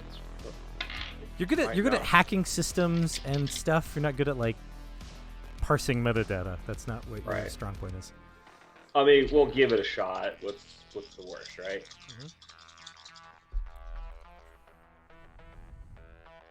hey, I actually got a hit, and then I re-roll it. Okay, 1 hit. That's fine. I'll give you 1 hit. That's enough to sort of sort it out. It does feel like so the data sort of suggests that it is the reason why they have a course sort of mapped out. The reason why you can get that information is because it is a pre-planned GPS course. In theory, the people inside the vehicle have no idea where it's actually going, or at least they're not aware. They don't know the actual location, and so they're relying on the GPS to take them there, right? So whoever's in it is not familiar with red flats, as it were, because they're using the GPS. Now, you know that as a person who rides in taxis and things, that's a sign, right? That they don't know what they're doing. So that's how you get that information. Yeah. But it does suggest in the metadata that there will be 2 passengers, but there will also be 2 other vehicles, so 3 total vehicles flying on the same path, which is what he suggested, that there might be 2 to 3 vehicles. Now, this data is also collected by them, so this is also relying on what they think. So what Hishu told you is modified that data, obviously. Should we consider somehow disabling the 3rd vehicle so that we only have to deal with 2 vehicles when they arrive at the location? Actually, the other question, how about redirecting the other 2 vehicles, unless they would notice that? We only have to deal with the one. If they're all autopiloted, they might not notice if we only redirect the one. I mean, but I don't see all 3 vehicles being autopiloted, because something goes wrong with the autopiloted vehicle. They need non-autopiloted vehicles to help out that one. So we got to figure out how to disable the 2. How long do we have? What's the time frame for this convoy? So what I know, like, what's the... So you know that it's leaving tomorrow evening. There's like a set time for it in the evening tomorrow. So you have a whole day to like get things together for it. In fact, you have like one whole day, as today is the morning time, as I indicated in your little storyline. And so you have all of this day and then most of tomorrow. All right. I look at Spaz. I don't know who Potato is. Could we go back to your garage and formulate a plan? I'm assuming you have a garage. Yeah, that's a little bit of meta knowledge, but it's fun. I'll allow it. It's an establishment, all right. But yeah, we can go back there. He's a very firm, very legal, illegal body shop establishment. Okay. Are we all standing outside? You know, you're still inside the karaoke place. You haven't left yet. Okay. As he's talking, Spaz has already got a thermos out, and he's pouring the leftover ramen into the thermos. As he's talking with everybody. Frank, you get a little chirrup on your click. It's a little text message from Hishu, and it says that he didn't want to come in and interrupt any discussion you were having, so he left your 1,000 cred dollars with the girl at the front. He gave her a generous tip so that she doesn't just walk off with them. Thinking about the rest of my money. Within 15 minutes, that thermos is going to be filled with paste. It's all right. Should we take this display with us? And she'll point to the 3D map. I Snap. show drill bit. I'm like, already got it. Yeah, so you can project, his clicks can project images, right? And you said that like with things that come up. So it can project the image, so you just project like a miniature version of the image off your click to show that you have it. And it's totally there. That was going to be more convenient than my solution. As Spaz looks again at drill bit, need to tweak it. I think you have been tweaking enough. What?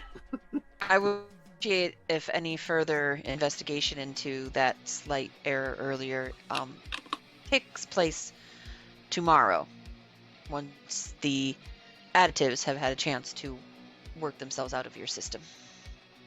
Work out? No.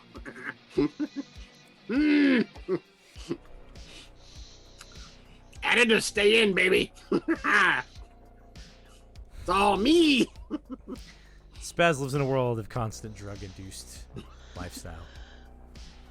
Mental note: procure secondary repair source. Now, we had a couple of people do some search rolling. Does anyone else want to do any search rolling? Now that you have some information. I don't really search, but sure. I on was the wondering if I computer. could search more for more information on the church now that I have a little more information. Yeah, you do have a little bit more information. So the nuts on our chart with our skills is the dice I roll. Yep, the stats are the dice that you roll, and then the skills are the number you need on the dice face to get a hit. This Or is not below. gonna go well. 2 hits? 2 hits over there? Oh, I exploded. Okay, cool. Oh, so that would be. As she exploded what was my- again. Spaz, what did you do? I got. 1 hit? Well, wait. What was the target number? I just any number of hits that determines how much information you get. So 1 hit was the same as before. It was the basic stuff. Because I rolled a 1 and then a 4. Right. So 1 hit. Okay. Yeah. So you got the same information from before. You didn't find anything different. 2 hits. Man, you guys are not going to crack that like deep thing. Yeah, you can now see that there's definitely someone obscuring information based on with 2 hits. You can tell that there's definitely missing information.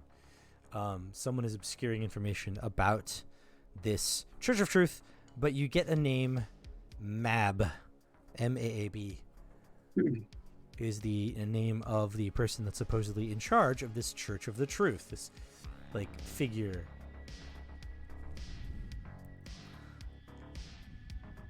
I display that information. Anybody know this Mab character? Look like they're in charge of this church thing. Oh, this would be another searchy type thing if anyone wanted to dig in. Only I'll give you an extra die because you have something to work with.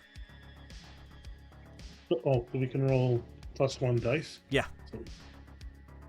Oh, anybody? Yeah, anyone who wants to search into Oh, that with the name. because Now that you I have a might- name. I'm not a thinker, but I'll try with an extra dice. Yeah, I'll try. Why not? Do I got again. 3 successes. Nice. Raven rolls, did you get any hits? I got 2 again. Okay. And Frank got how many? 0. 0 hits. All right, with 0 hits, you get a feedback point. Go ahead and record that on your character sheet. You now have 3. Nice, even better. Yeah. These are the things to note. This is why, like, sometimes trying things is fine in this game. All right, Snap. So with 3 hits, you managed to stumble across a forum that reveals a whole lot of information that you were not noticing before.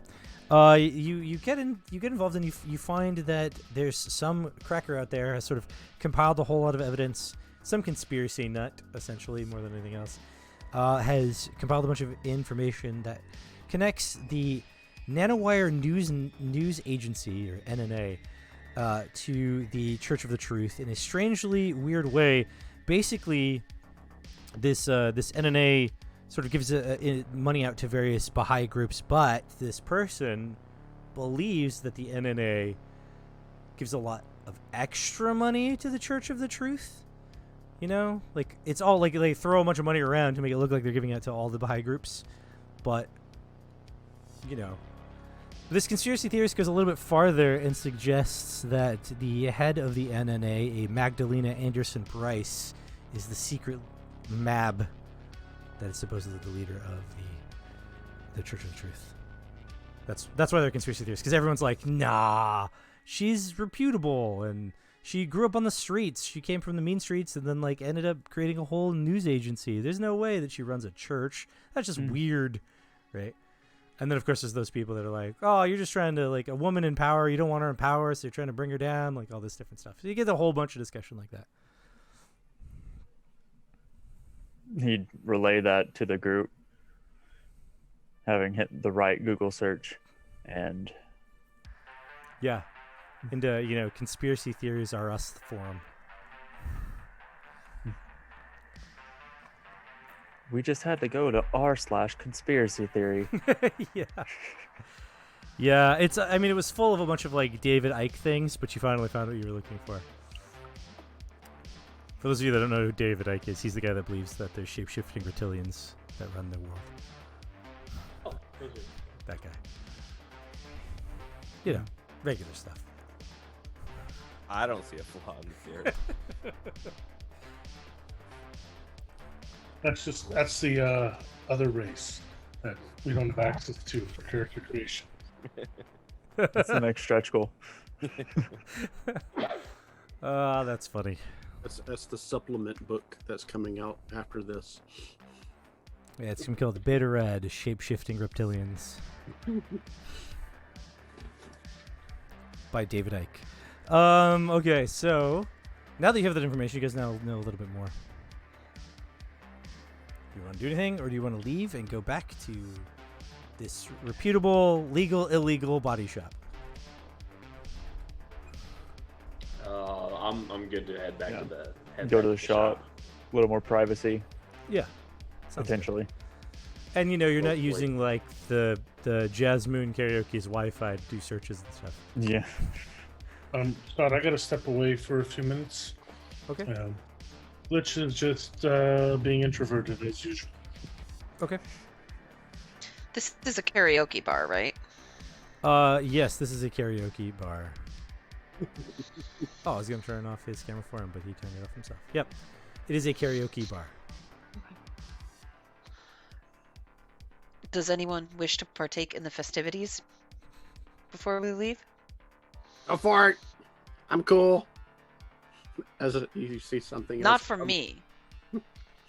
I'm offering the opportunity to those who might be singing. What about you, Frank? No, God, they make me do this all the time. Let's get the hell out of here. Is it suspicious if we leave without partaking? Yeah. You're on business. No. And Snap just starts leaving.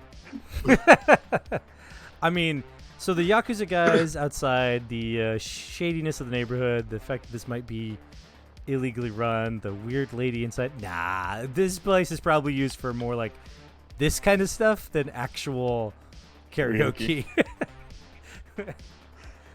This is just a front, right? Like, and everyone seems to pay in cash for some reason, which is actually what happened. The reason why Hishu was carrying on cash was not to pay Frank, but actually just to pay this place.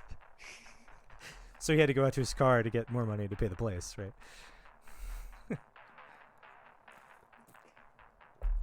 So you guys leave, and you head out of the lower barrio and up toward Old Market. You guys can't take the same vehicle because there are no, like, I guess you could probably try to Uber a van to get you all in one place, but you're probably going to take different vehicles. So you'll have to exchange information as to where Spaz's location is, but that's not too hard. You have clicks. You can transfer, GPS data back and forth. Easy like. Just park in the back and everything be fine. And by back, he means like the emptied lot that used to be a building that has been torn down. And that's the empty lot behind. It is not actually... Whoa. Uh-oh. Who dropped? Oh crap. Like Paul dropped. did. Raven. Yeah. Oh, man. Dang it. Oh, now I'm the moderator. Well, Part of you is. my Dang it. one of my shoulders is. There we are. I'm just another row. We just kind of. All right, Frank let's go like merged that. with Snap. Somehow, like, we're all, like, in weird places.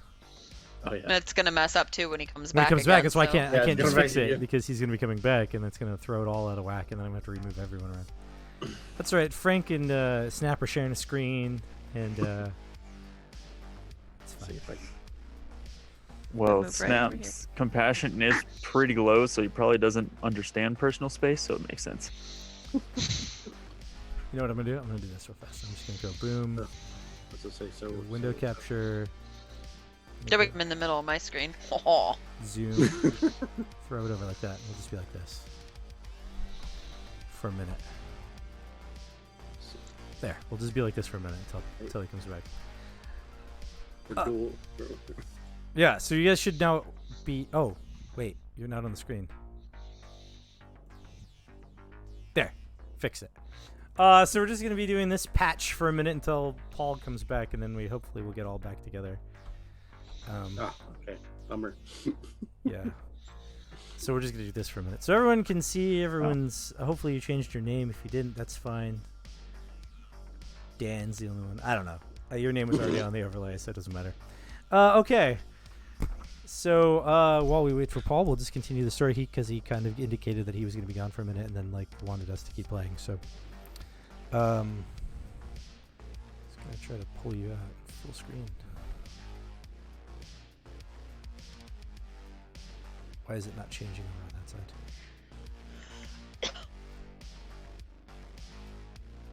Oh wow, I did not realize I could do that. That's pretty cool. If I make changes on the one end, I actually have to transition to the quote-unquote new scene. You got it. Yeah, that's cool. All right, well, cool. There we are. We're all together. Waiting for Paul to come back. All right, so you guys land. You all get into Old District, and you end up behind Spaz's legally illegal body shop. So now you can you guys can see it for the first time. Those of you that are aware of it. Now, here's the thing. There, Zypher. You've seen this place before, actually. You have the vague recollection that this was kind of like nearby where you were let go by the blue explosions. Oh. You're like, oh, wait, I've seen this flickering neon sign before and all this other crazy business. Okay. Been a while, alright. Yeah, but it is definitely like the place where you guys were dropped by the blue explosions when you were rescued from wherever it was that you were being experimented upon. Glitch also notices this, but since Paul's not here to roleplay this, we'll just let you do all the roleplaying. Yeah, I look at Glitch and she just kind of gives him a look of, oh, yeah, well, at least it's going to be a familiar area for us to feel comfortable in. Let's head into Spaz's. And she still just kind of keeps to herself as we walk in. Frank, this is like super rundown. I mean, it's fine. You deal with low-income people all the time, but yeah. Oof. Yeah, Frank forgets his humble roots sometimes with all the press luncheons. Yeah, I mean, and it's fun. Like I said, you're used to shady places and stuff, but at the same time, it's like there's a level of sanitary, and this is not maintaining it. There's like little oil and grease on like literally everything, and you could tell that some of the like weird residual powders and stuff on some of the surfaces are probably drugs.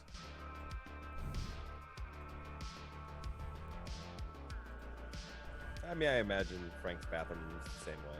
Yeah, right. Frank's bathroom, in probably his oil. living room, kind of has a similar feel, but without all the mechanical oil. Or Maybe. is there? He's got the high-end cabinets. I mean, for a minute anyway, until like the corporate paid cleaning staff comes in and takes care of business, right? All right. So, you guys are all up in Spaz's place. You've got the data you need. What do you want to do?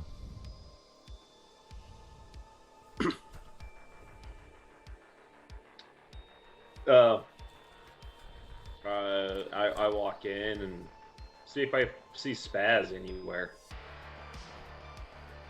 Yeah, Spaz is already, adding stuff to the already gloppy mess in his thermos, making it more liquidy, putting things away, grabbing some weird chairs and 5-gallon buckets for people to sit, and then kind of in his own special way cleaning up the place, which is not cleaning at all, really just throwing things around.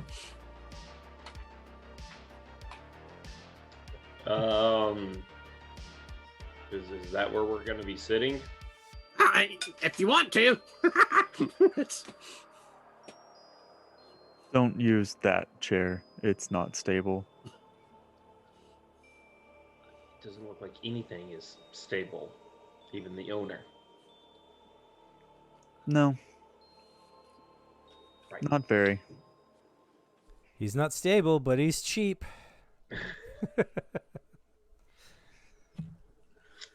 I mean, he kind of didn't really charge you guys as much as normal body shops do because you're friends. So, hey. No. All right. So you're all there. So what is our plan of action? First things first, Spaz, do you have maybe a hologram projector to make it bigger so we can all see it, other than from my click? Let me see if I can find it. I don't think I sold it. It's over here. Give me a second. Yeah, We should have there's brought the table.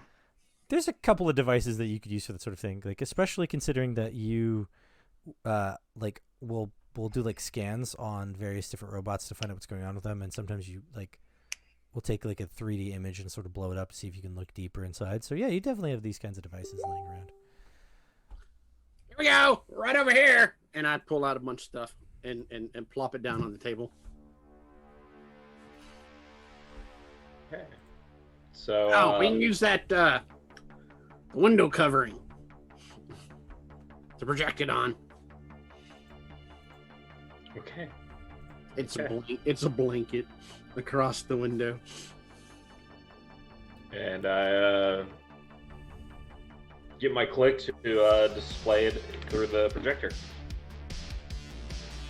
Okay, I'm gonna try to move everyone around while you guys talk some more, because I have to move everyone around. I'm in the right place. Well, it's not working right. And wait, it's all out of whack. Hold on. And Spaz grabs a wrench and tweaks it a little bit. All right, so it really just moved Paul, Tyler, and Dan around. Those are the only ones that are moving around. So I will just go like this. You can drag people into the correct order. Yes, I know. Oh, So we're going to reroute the main car.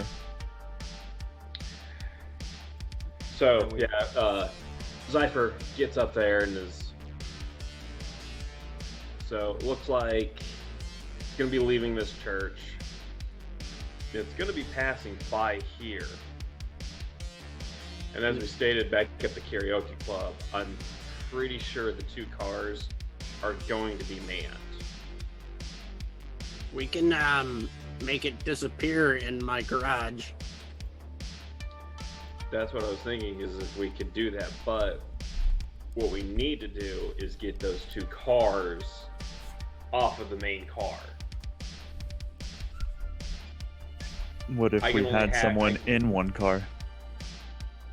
I mean, that would actually really help if we could swap a driver, make the other car malfunction, and bring both cars back here.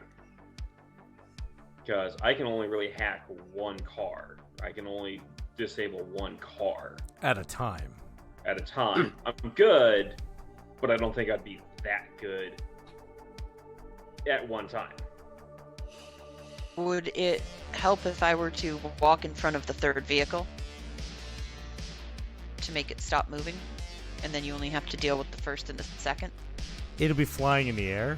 Yeah. Oh, okay, yeah. This Sorry, is the last time I street played logic. your game, we were riding around on motorcycles and stuff on the ground. On the So ground, I yeah. keep thinking we're on the ground. Yep, these are hover cars that we're talking Yeah. about. So I would be able to disable, who's the driver in this group? That'd be That Snap. would be me.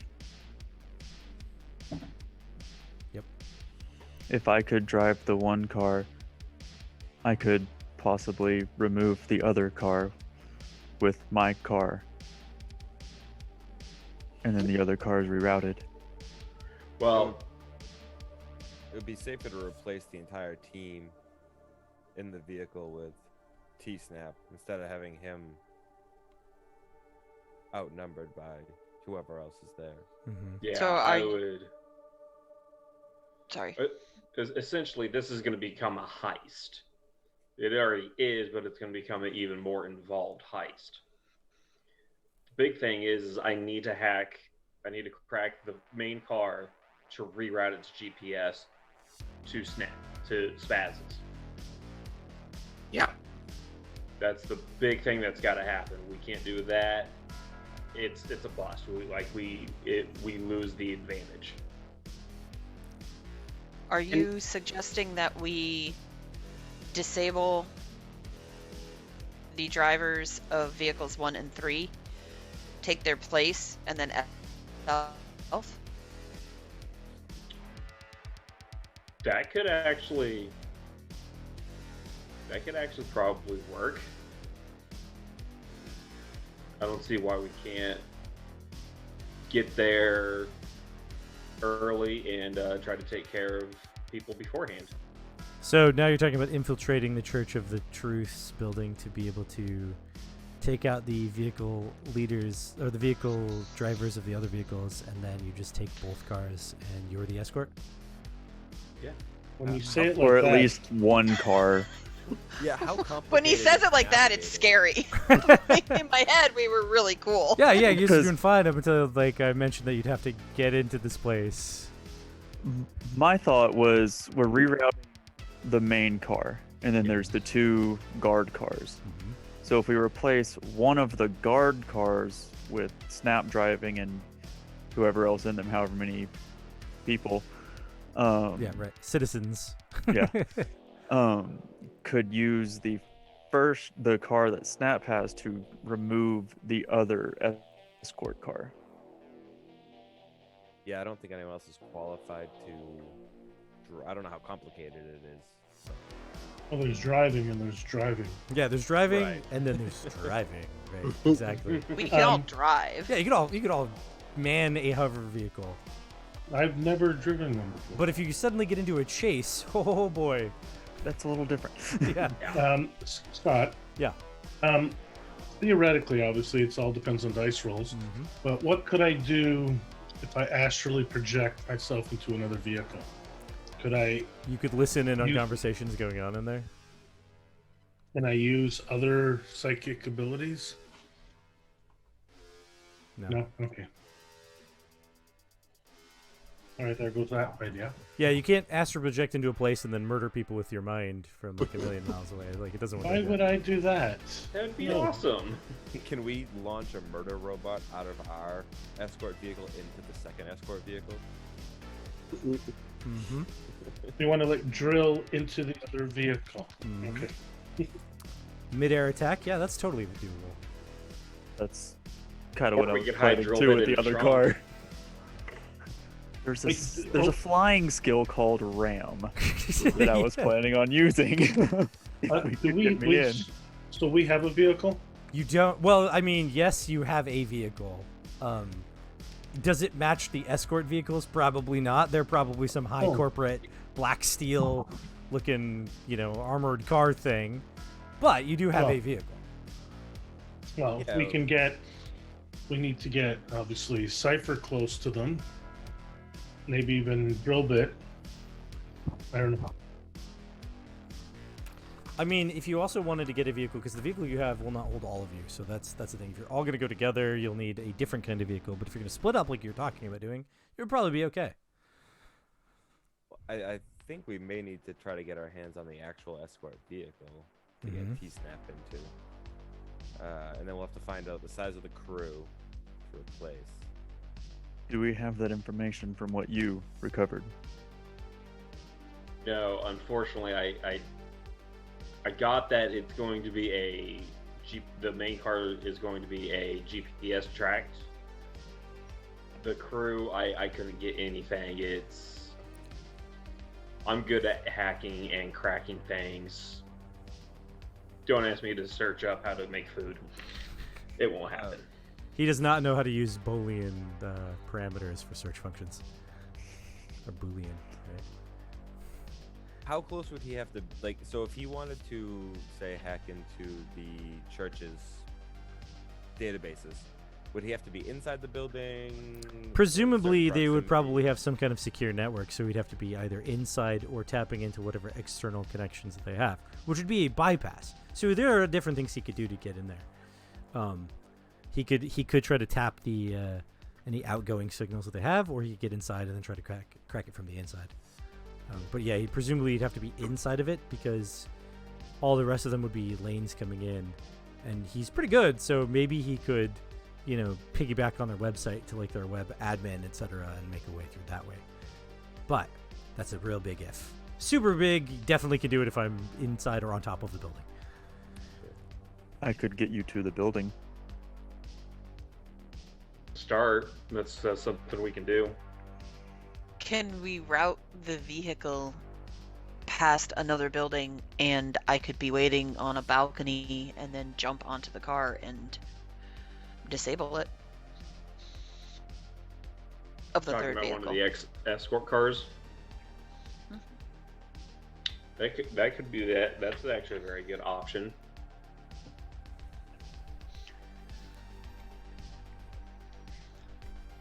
Yeah, that's an option.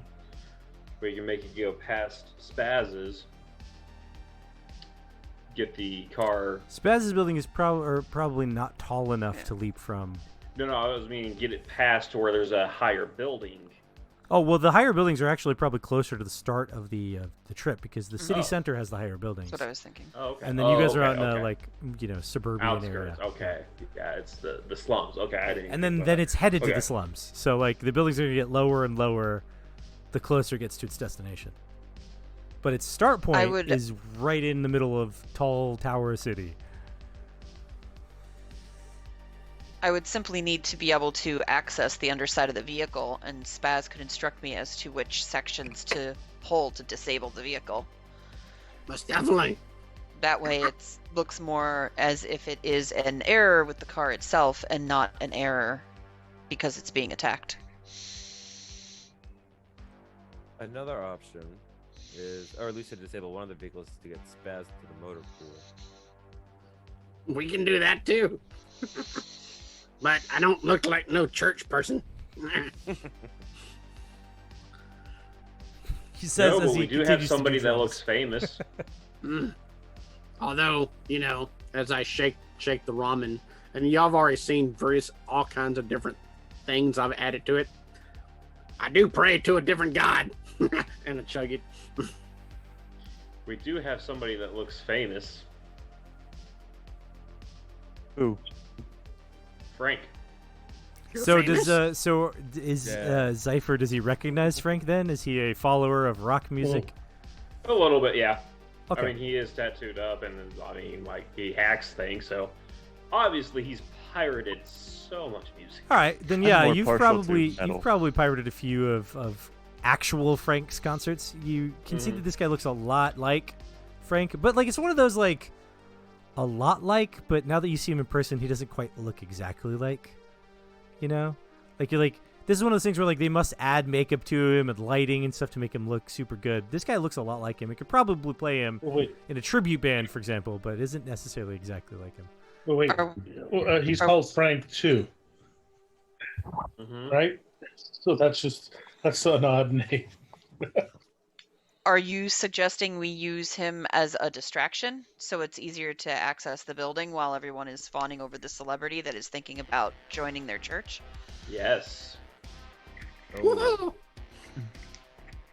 that's not gonna go over well with the corp at all. I love it.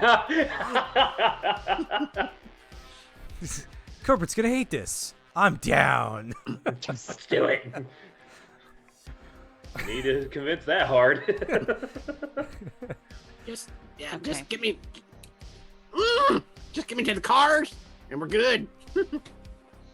Do we know where the cars are? Looks over at Cypher. You know the start location, which is somewhere in the middle of the building. You guys are all familiar enough with like corpo buildings or corporate buildings to think that there's probably some kind of like launch deck somewhere in the middle of the building where their cars generally leave from, where it's sort of like halfway in between, so that the upper execs like have to go down to them. They have to go down to the motor pool, but like all the people on the bottom floor have to like go up a bunch of stairs to get to the cars, you know, that kind of stuff. Very clearly indicating the social structure based on where your office is, if you have one and you're not in a cubicle. And this is a church, so it's probably like a worship center, and then like some admin people, and then the people at the top is like probably housing for like, you know, those richies that live there.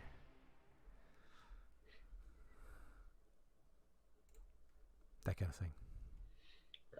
Okay. So it sounds like the First Order is getting into their system. Yep. Already you see Spaz putting on a clip-on tie.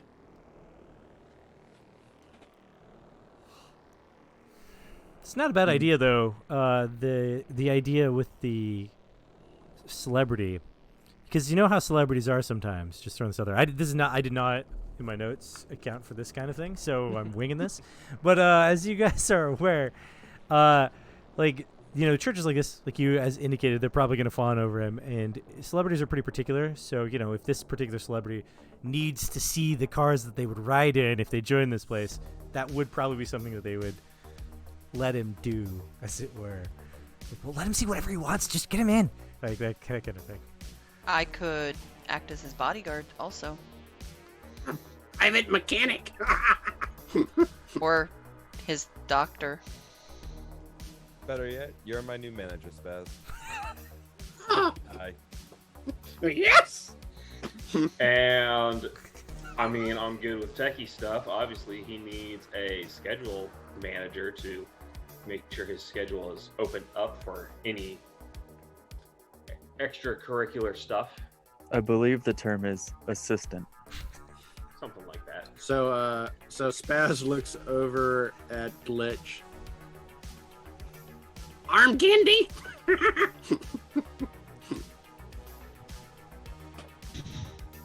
She doesn't look too happy when he said that, but she'll say, "Sure, I guess." We're all trying to get in there. I don't know. The stuff I had a little bit before just kind of went, woo! Y'all are all purple now. Her eyes start I glowing. have never been purple. Not only are they purple, but there's like these weird aura things just coming off of them and like changing colors as they go farther. It's like a weird rainbow that just keeps like rolling off of their bodies. So, is there a car big enough to carry us? We'll need to get a fancy one. Because, Yeah. you know, celebrity. Mm-hmm. And I do air quotes. Is there a way? Is there a cyberpunk CarMax? I mean, yeah, for sure. There's definitely a cyber CarMax or something.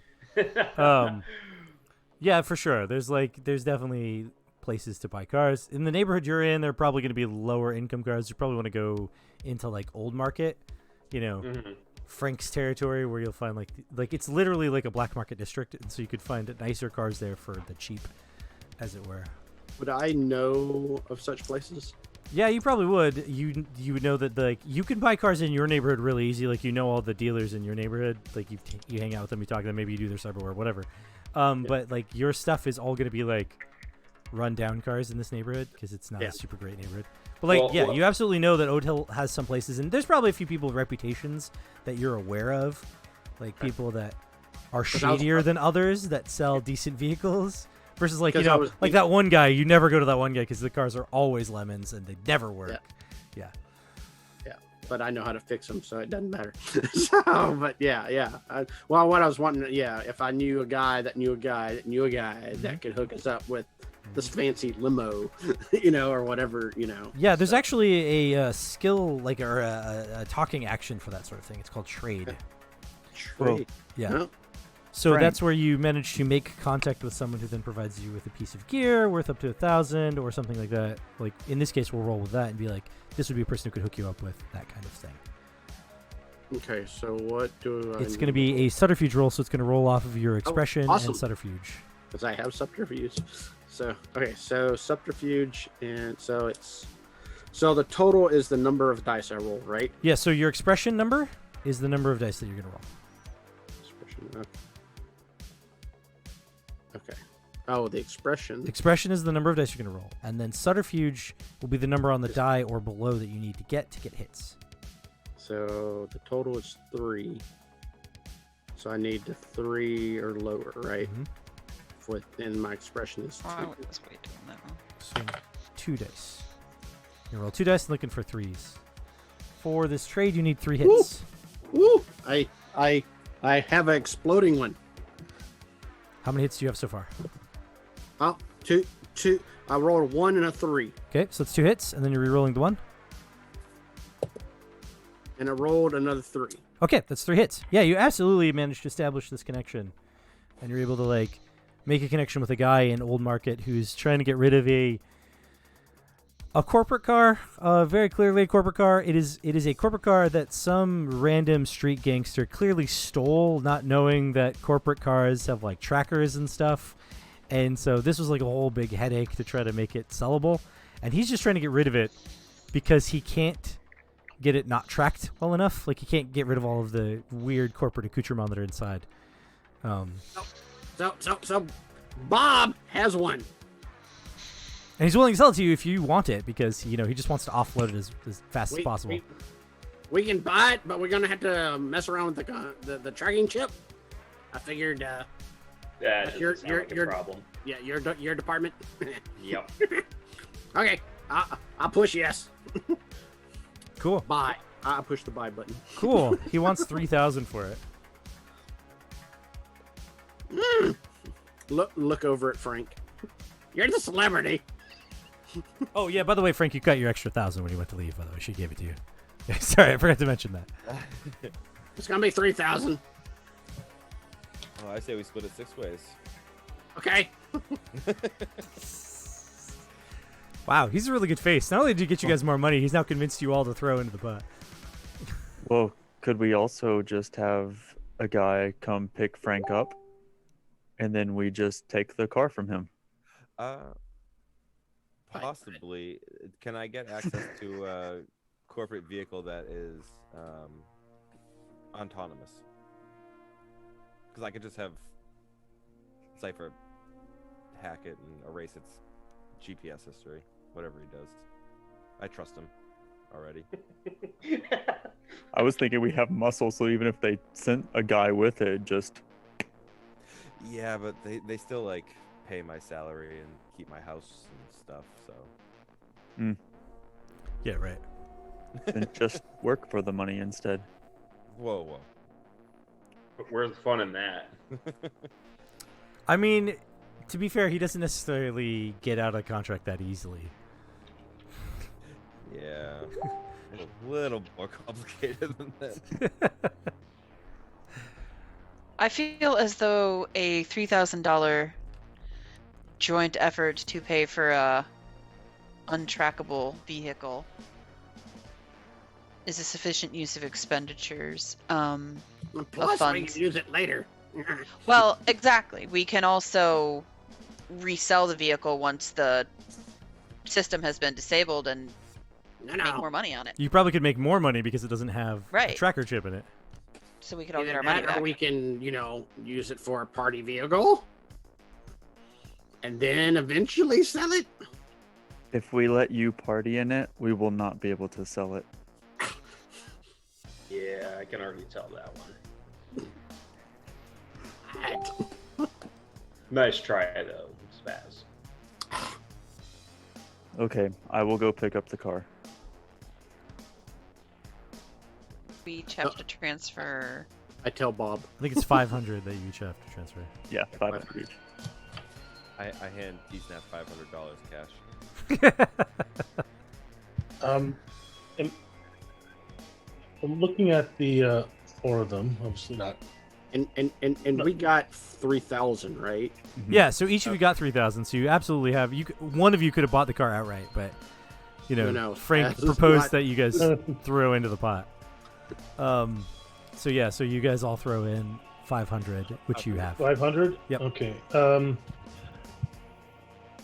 If I ever can get Spaz, like, not alone, but like off to the side to ask him something, I'm gonna ask him. Yeah. Because I may not know exactly what he's adding to his drinks and food, but I think that he looks a little shady in my opinion, unless you want me to roll something, and I'm gonna want to ask him something. I mean, you are a reader, is that correct? Yes. Yeah. You just by instinct alone, you can tell that this guy is definitely shady. Okay. So if I ever get a chance to speak to him quietly, especially away from the brother. Okay. Yeah. I got a little kitchenette area that I go frequently in and mix stuff together. You see other things that are mixing that you may or may not know what they are. But Actually, oh, I forgot, because I might have missed it. How much time do we have before the job starts? You have like Approximately. a whole day and a half, basically.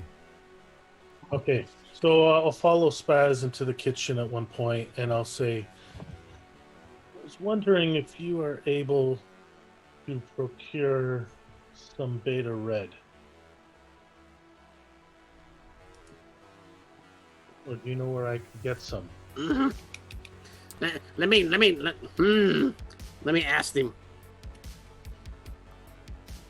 The answer to that question is a very definitive yes, as Beta Red is the street drug as well as the designer pharmaceutical. It's been released on the street, so it's lots of people are copying it, right?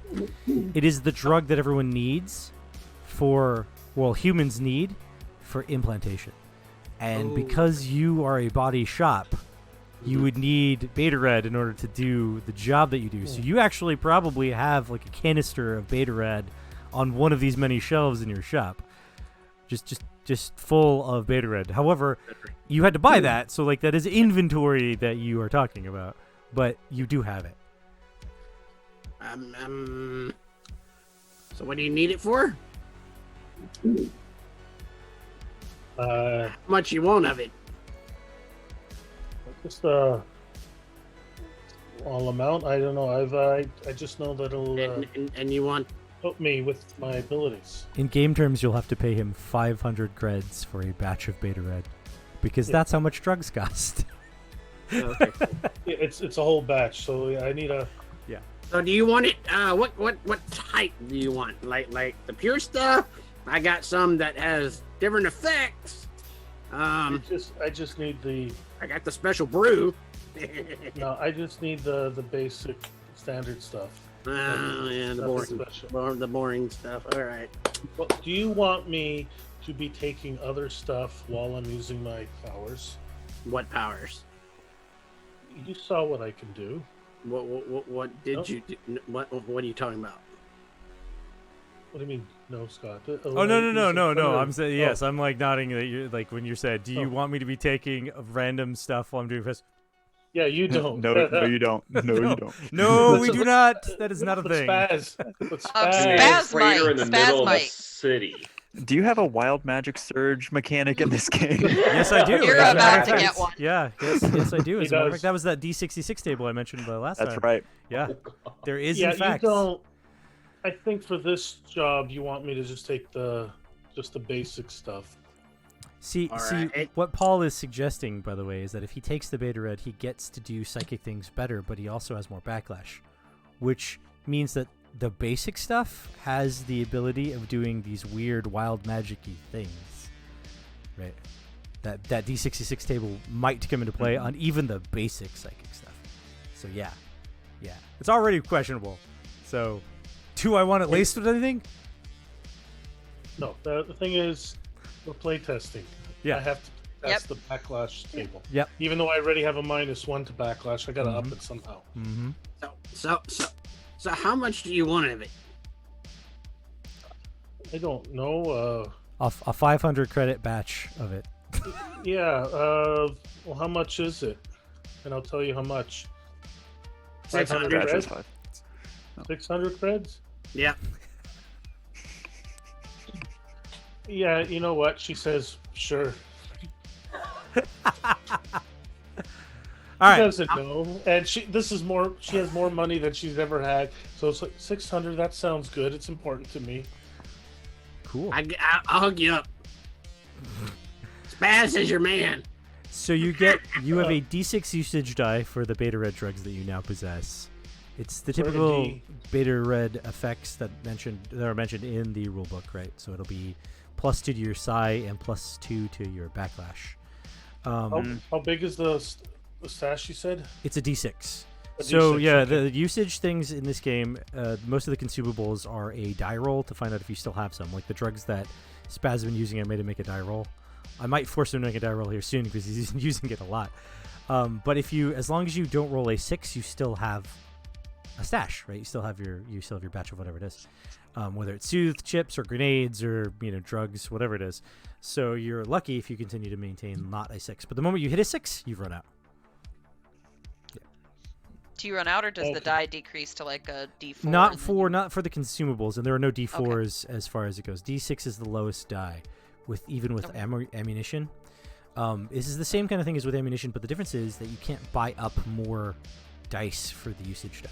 You just have a D6, and then you run out when you run out, and then you have to buy it again, essentially. They just want one batch. You know what? She has no clue, so she'll say, "I'll take another one." 2 Better batches. safe than Okay, sorry we'll is what- go ahead and leave that thing. Yeah. Better safe than sorry is the way I like to look at it. Yeah, just don't tell my brother. Oh, between me and you, all right? So you Yeah. pay I know. $1,200 for $1,000 worth of stuff. Yeah, and she thinks that was worth it. Yeah. So Spaz gets a cool $200 profit off of his drugs. Well, she probably knows he's probably scamming her, but she knows that she's not used to credits, and she thinks 200 is a good markup, I guess. Yeah, why not? It's actually, pretty standard. But also to keep him quiet.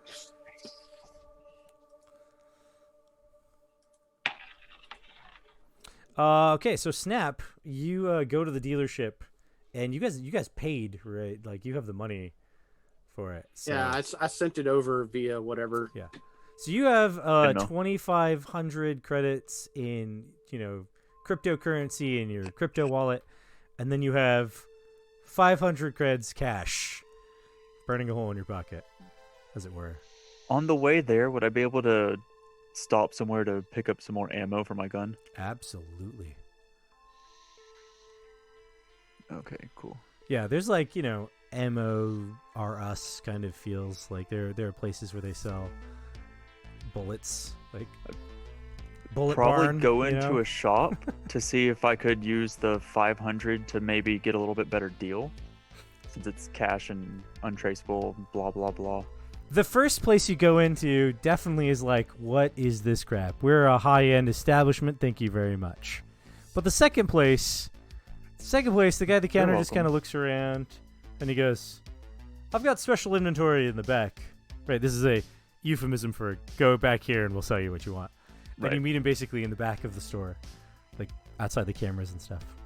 Yeah. Yeah. So you want to buy $500 worth of bullets, eh? Well, potentially more, but yes.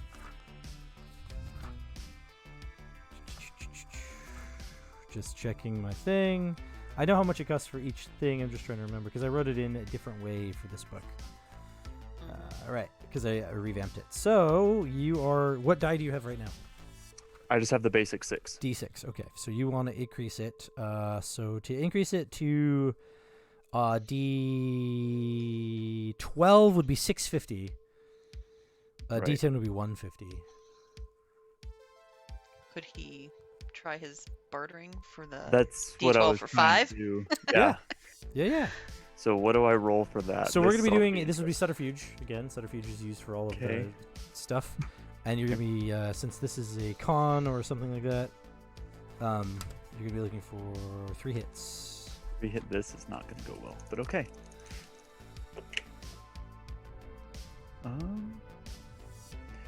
That's 2 hits. Do you want to use a feedback?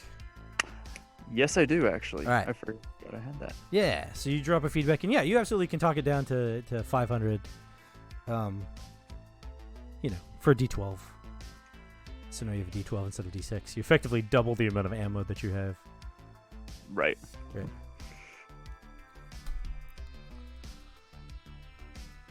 And then as he thank you for your business.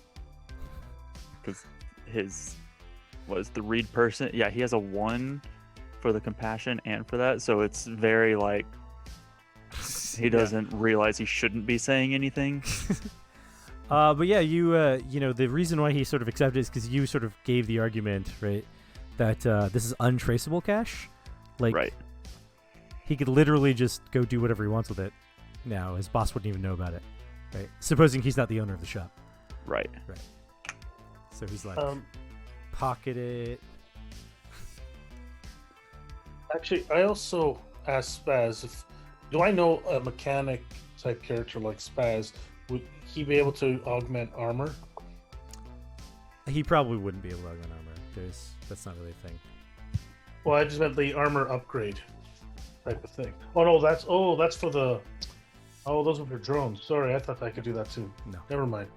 Yeah. Nope. Okay. Yeah, so you get the ammo as you then roll on to buy the car. So obviously you're going to be using your own crypto cash, paying Frank's wage, as it were, because you used this cash to buy your bullets. I did. Which is fine. I mean, it's still the same amount of money, right? Yeah. You were going to buy the bullets anyway. Stephen, Yeah. did you want to get a drone? Eventually, yeah. I don't know if we can get one now, but you can get like 2,000. We can pool the money, and then you can buy an upgrade. I don't know if He needs the drone before he can upgrade. Mm-hmm. Well, that's what I'm do both if we have time. I don't know. Right now, I guess you could pull your money together. Right now, let's handle this car getting thing that we've been trying to get to. Yep. Let's do that first. Oh, okay, we'll do that. Yeah. All right. So you get there, and you see the guy's. He's kind of like looking around, nervous. He's like, "So you really want this car?" Yes, that's why I'm here to buy it. All right. And you know Spaz, and you see he's got like a similar kind of twitch as Spaz. Like there's they're running the same circles. Yes, I know it's Spaz. Okay. Yeah. That's how I know about this buy. Yes. All right. Great. And then he looks back and forth. He's like, and no one came with you, right? No. Okay. Yeah. Okay. So yeah, we got it's right here. This is it. And this is the car. And he points. It's very clearly like an older style corporate car, but it fits. Like it's not too old. It's like maybe a year old model. But it's got like there's some modifications to it. Clearly, someone's trying to take stuff out, but it's fine. It's passable, right? As long as nobody scrutinizes too much. Yeah. So that's 3,000 creds.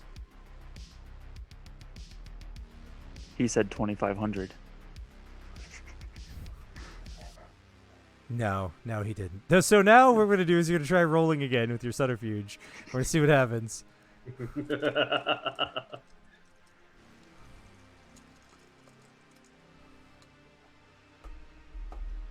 This is gonna be a opposed That's a roll. no.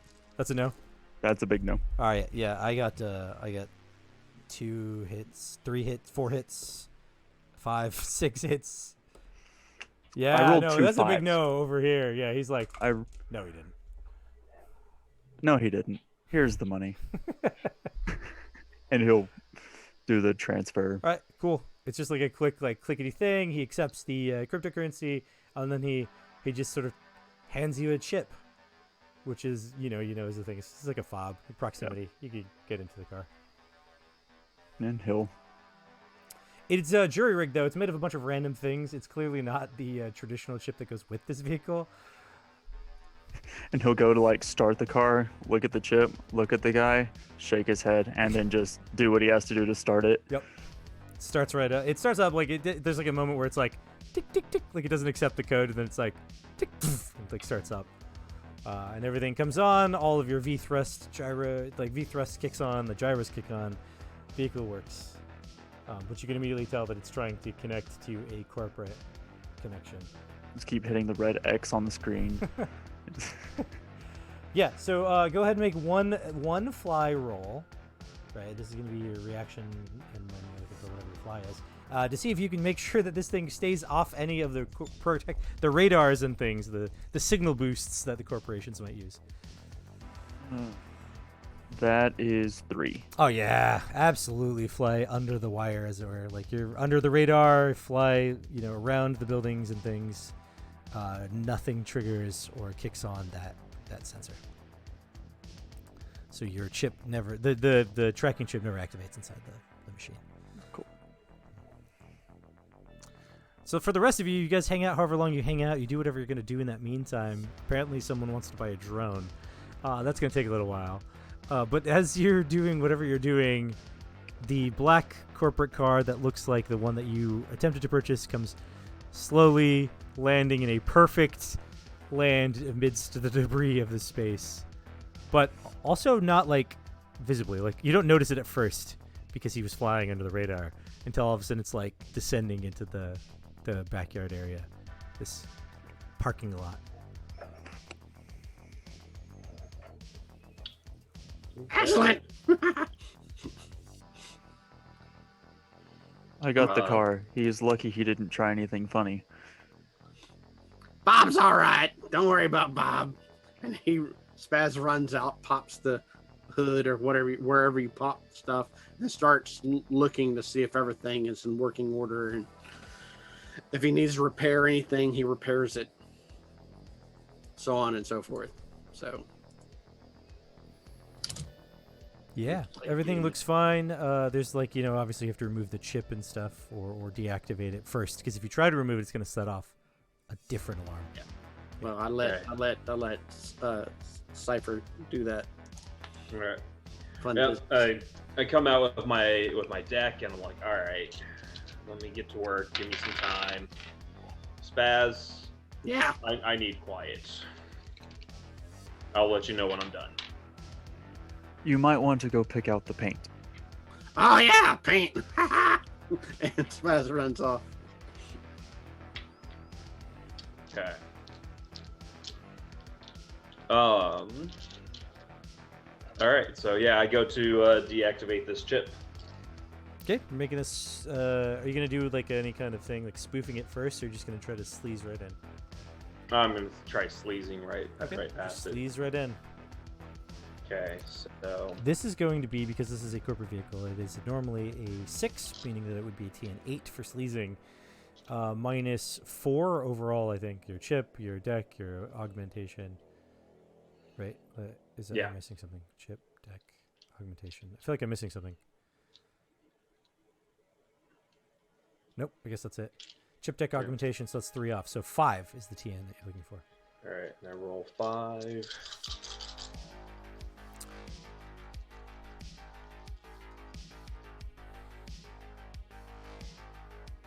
I only got 1 hit. Do you want to make? And Do you want to make this an extended action? Yeah, I'll make this an extended action. So we'll do that instead. So you have 1 hit toward the goal of cracking this thing, which is probably what you would have done in the first place, because Yeah, You like had I said, time. I'm gonna need time. So what that does is it doubles it. So it's actually going to be it's going to be a TN 12 minus the 3, so 9 is the total hits that you need. You just tried 1 roll, so that was 1 off. So you need 8 more. Okay. Let me check my extended actions. All right. So now what'll happen is you can try again, but your die pool decreases by 1. Okay. This is where I'd recommend spoofing, because it gives you the TN will drop by 2. Yeah, so I'll spoof. So go ahead and roll a spoof, which doesn't have a -1 to your thing. Okay, so I still have 5 dice. Yeah. Okay. And it drops it by 2. If you succeed, if you get the number of hits, which I think is you just have to get a hit. Because if you're A hit. yeah. Oh, that's much better. I got 3 hits. All right, yeah. So you're able to smooth. So now the TN is dropping from 8 to 6, right? So now you're gonna roll 4 dice trying to get 6 hits.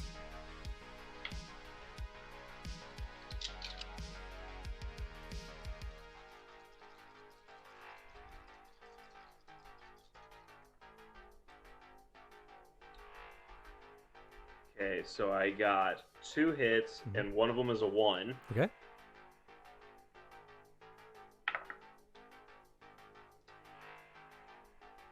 Three hits. Okay. So now we're down to 3. Now your dice pool's gonna drop to 3 dice. Okay.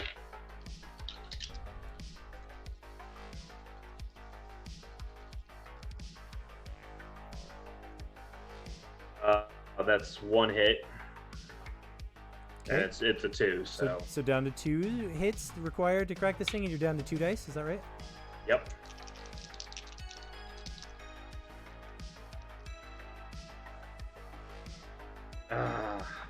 One hit, Okay. and it's a 2. One hit, and you have 1 die left in your pool. Yep. Go So, for it.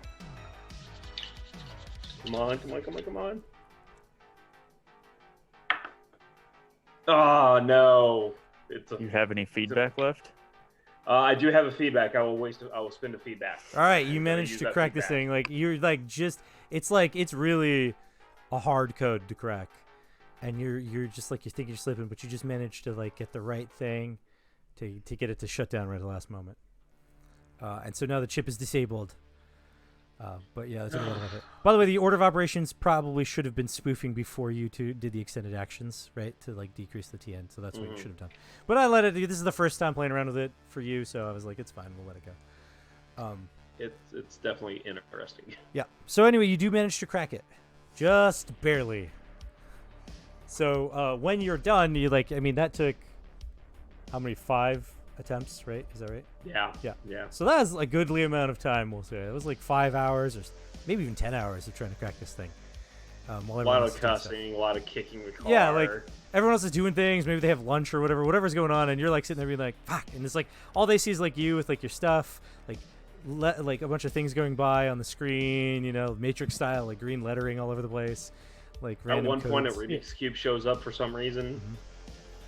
I bring spicy ramen noodles to you because you don't leave your workstation. Yeah. All right. Does anyone want to do anything in that same time that Zypher's working on that? We'll say like it's basically the rest of the day that he's working on trying to crack that thing. I think Spaz would be getting together with Frank. So, what kind of scheme are you going with? Because quite honestly, I don't listen to your music, man. I'm more of a synth guy. Stuff to get you high and see the colors. Yeah, man, that's cool. I mean, we're all about getting high with less colors. So, like, purple? Or sparkly green?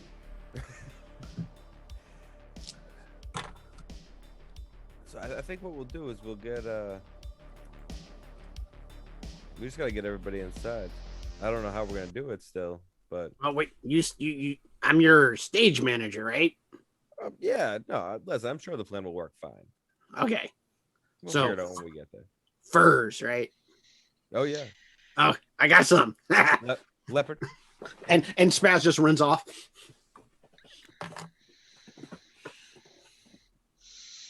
And eventually Spaz plops down a whole bunch of different types of furs and whatnot. They're all, fake stuff, but some of them might have belonged to prostitutes. Who knows? Who knows at this point? Probably not even Spaz. Yeah, probably not yeah. even Spaz. Yeah. Okay. So the time passes then, since that's what you guys do. The time passes, and the next day comes around. You guys are getting ready for the big job. But first you want to get in. So the plan is, if I'm understanding correctly, you want to infiltrate the church, claiming that Frank is actual Frank. Like Frank 2 is Frank 1. And that he's thinking about joining this Church of the Truth, and he wants to check it out first before he actually does it. And And he's extremely picky about his vehicles, so he needs to see what type of vehicles are available for the motor pool, right? right. And this car that you've bought is to cover up the fact that you're driving in that you're not coming in like some broken down, busted, shady, low income vehicle, but something that looks like a corporate vehicle, which would probably be something that Frank One would travel in because the corporation would not let him travel in nothing but a limo, essentially, right? So Could I have bought a GPS in that interim? Sure, yeah. So are we all gonna go into the church, or are we gonna send Frank and his driver and his arm candy and the hacker in, and then the two of us can wait outside, so that we don't have to get everybody in, because let's say, just trying to, do we want everybody to go in, or do we want to like split the party and assign different roles? I'd say it'd be best to split the party. We don't want to clutter it up Yeah. and Yeah, make well, it look suspicious. Might be able to get our car into their parking structure, either as an option for parking or You want to be exposed out there. You want some safety for your vehicle, and you don't want to walk out in the middle of the street. yeah, exactly. Plus, think of the scandal if you just suddenly randomly were seen walking into this building without officially announcing that you've joined the church. Spaz and I could stay outside with the vehicle and drop you off, and you That's guys could definitely- go in. That way I get a better piggy peek at theirs while you make the big scene. And then And then Drillbit can beat anybody up that like says, "Hey, what are you doing, bub?" correct, and then perhaps Cypher could disable one of the additional vehicles before the motorcade takes off, so it can't even leave the garage. So Could then you it do- automatically is just 2 when they come out. Exactly. As well as could you disable the cameras maybe if they have any, or put them on some kind of loop. I could probably mess them up and That way they don't even actually see us get out of the car in the motorcade garage thingy. yeah. So if you can disable one, then we have a primary vehicle, and it's we have the main vehicle, the target vehicle, and the additional only one escort vehicle that has to get out, and then we could essentially only have to worry about the 2. The one you're going to reroute to the garage. I can make it where they kind of just mysteriously stall in certain areas. Well, if we can get one of the vehicles disabled, it won't even have to leave the garage. So then we only have the lead vehicle, and then the target vehicle left. We have Right, 2 we- vehicles left. We might be safer with Spaz's idea to have it sort of stall out on a Okay. delay. That way they don't swap out for a backup vehicle.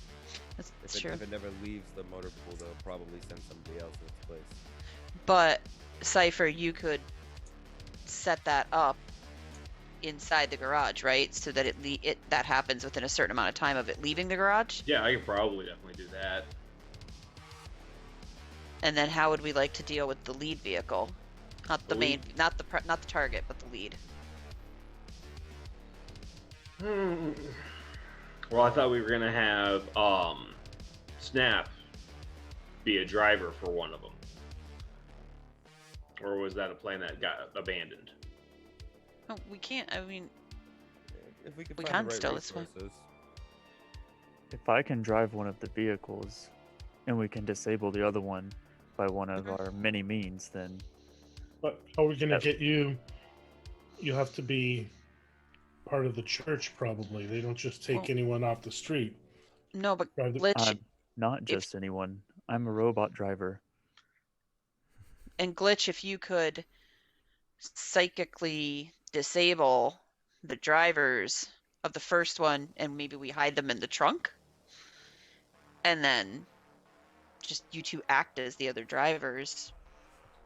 That would. I think I can do that. Can I? Yeah, you can I knock know. people out with your mind. That's a thing. It's called addling. It's a telekinesis thing, or a telepathy thing. Oh, telepathy. It's a little difficult, but I should be able to handle it. And Zypher, you know that like what will probably happen is that he will need like if Snap is taking the place, whoever's taking the place of actual drivers for the church will probably need some kind of digital data like verification system, right? This question about they don't just let anyone off the street, but if they're like, Right. oh hey, where are the other drivers? And then he's like, oh I am the driver, and then they like check him and it comes back, yeah, designated driver, Church of Truth or whatever, then they'll be like, okay, whatever, he's a robot, sure, that's fine. So that would be on you to actually set up. Okay. Yeah, I got my work cut out, but yeah, we can. Yeah, you gotta hack it'll- some stuff and then hack some more stuff and then hack some other stuff. Yep. Right? Like I'm there's a lot of stuff going on. Basically, Well, I'm gonna sit in a corner with my deck and just be like, I would be able to assist you if we weren't given the directive that we were not allowed to disable the target vehicle. yeah, that needs to definitely stay intact. Unfortunately. Disable Make it until we have easier. the chip. Once we have the chip, I can Yeah, disable the vehicle. Once you have the chip, you can literally do whatever you want. Like, that's fine. You just need the chip first. Before we ended up at the church, could I have gotten a nice dress, one that would fit my role of arm candy? Oh yeah, Frank's gonna need clothes too yeah. to look like the. You guys could drop a Go, cool Frank. 1,000 creds to get like some nice clothing on. Because I mean, Spaz does have a bunch of furs that Spaz brings out, but it's like, No, as he mentioned, Spaz is already wearing some of them. Well, yeah, he looks like could he get- looks like a pimp that doesn't know what gender he is. That's basically the problem. Yep. Spaz, can I borrow this here? Yep. And I'll buy the rest. So you said another 1,000? Yeah, if you guys pay 1,000, you'll have enough nice clothes to like get this job done. Okay, group, I have a question. Did they say that the chip is already in the car or is going to be brought to the car? When it leaves the building, it will be in the car in some manner. They're not sure if it will be hidden inside a chest or a safe in the car, if it will be in a briefcase, if it'll be in a book in a briefcase, a book in a safe. It's somewhere on the vehicle once the vehicle leaves the. The only definitive point you know is Primary that when location. it leaves, whenever this entourage leaves the garage, the chip will be somewhere on that vehicle, in that process. But what I'm saying is somebody bringing? Is it already at the church and then going? you to don't, you don't have any of that car? information. We don't know. No matter what, we have to hijack a car. Mm-hmm. We rolled let's really get bad that. search rolls before because I wasn't understanding how to roll and I was only rolling 1 dice when I should have been rolling 4 and just needing ones to succeed. So yeah, It's all good. I rolled bad. Okay. I had a thought, and I just wanted to make sure that this was. Yeah, you're wanting to like we have you know, to hijack cut, it no matter what. cut the horse off of the pass or whatever. Yeah, it's you don't know when the chip will be on the car, but you know that when Right. it goes to leave, the chip When will it be on the car. leaves, It will be there. in. Okay. Yep. Okay. No, that's fine. So yes, we have to still hijack. Okay. I just wanted to clarify But would that. that information be in their systems? Where Could the chip be. is now? Could be. That would be another hacking thing for Zypher to try.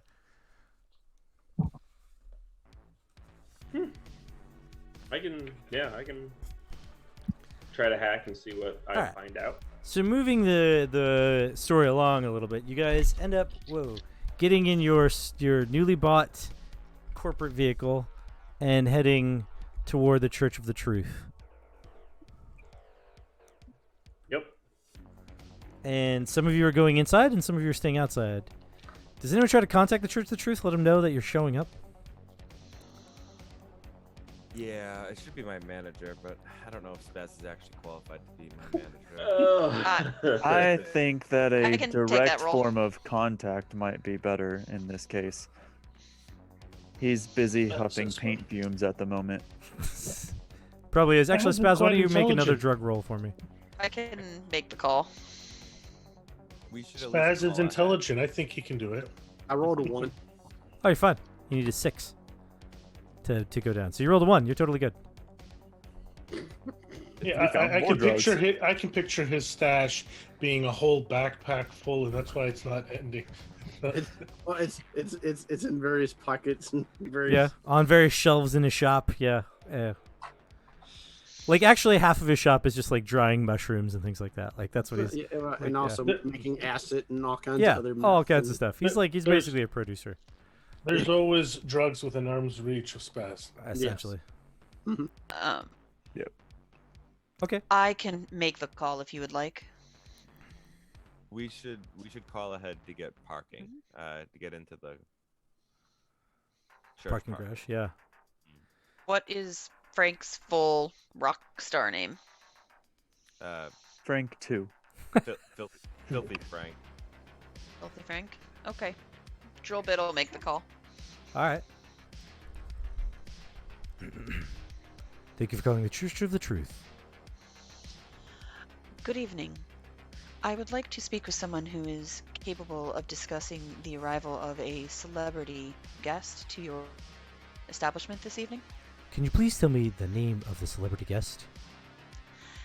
The name of the celebrity guest is Filthy Frank. Please hold. And you get like some basic hold music that's like, in this world, just like synthwave, right? It's not like, but it's like, you know, like the whole thing, because that's what easy listening is. And then after about 30 seconds or so, the person comes back and says, I successfully found Filthy Frank on a search. Please hold while I transfer you to the Public Relations Department. See, I told you guys I was famous. That's dope, man. Famous adjacent. And then you get that more synthwavey type music, and then you get someone on and says, hello? Good evening. Hello? Hello. Is this Filthy Frank? This is Filthy Frank's automated secretary. Assistant. I couldn't think assistant. Thank you. Oh, wow. Well, you know, we'd love to have Filthy Frank here at the church. Maybe you should come by and check it out. Yes, he is interested in becoming a full member of your church, but he does have several conditions that he requires in order for that to be a successful initiative. Okay. What are the conditions? Well, the primary conditions is that Filthy Frank will only sit on seating that is made out of white lambskin when he is in attendance. So please be sure that that is available. The secondary condition. Oh, though, yeah, is- lambskin. Yeah, that's pretty standard. Yeah, we got everything's made of lambskin around here. Okay, that is wonderful. He will be extremely excited to hear this. The secondary condition is that it is spicy ramen is a required refreshment during the duration of every visit. All right, we can have spicy ramen. I didn't realize he was a spicy ramen kind of guy, but okay. Most think that he would plain ramen type of fellow, but the spicy ramen is what really gives him the creative muse to complete his musical endeavors. Oh, well, I thought he just ate live bats. That's what the internet says. The internet says a lot of things. And the third and final requirement is that Filthy Frank is extremely particular about the type of vehicles in which he travels. So a tour of your facilities, transport, Garage. transportation, yeah, your garage or transportation Oh, the motor area pool. will be Yeah. required. Mhm. Yeah, Yes, we yes. could show him. You could probably just land in it. We could start there with the tour. I mean, Filthy Frank will be surprised.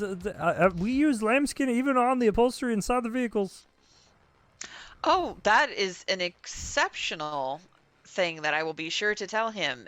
That is, vehicles are the one exception, but he will be overjoyed to hear that. Oh yeah, it was. Well, I mean, he's not the only one that makes that requirement. Just letting you know. Oh, Pretty standard around here. I mean, I don't. My sole purpose is to keep track of Filthy Frank's preferences and schedule, not other people. But I'm glad for that information. Thank you. Yeah. Well, when do you think he'll be coming by to check out the church? I do believe we will be there later this evening.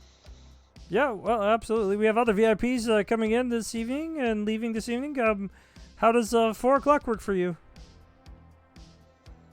Or does Filthy Frank run on his own timeline? Filthy Frank doesn't really like to establish a specific time. We find that when that occurs, there are paparazzi and fans, Yeah, and that's pretty it standard around becomes here. an I- issue. I, So I understand. All right, well then, Filthy Frank can come by whenever he wants. Just give us the ping on your vehicle when you arrive, and we'll go ahead and make sure that all security protocols are taken down, so you guys can get in the garage. wonderful. The code that we will ping you with is 12345. Oh, that's the same code on my briefcase. You have a wonderful evening, sir. All right, goodbye.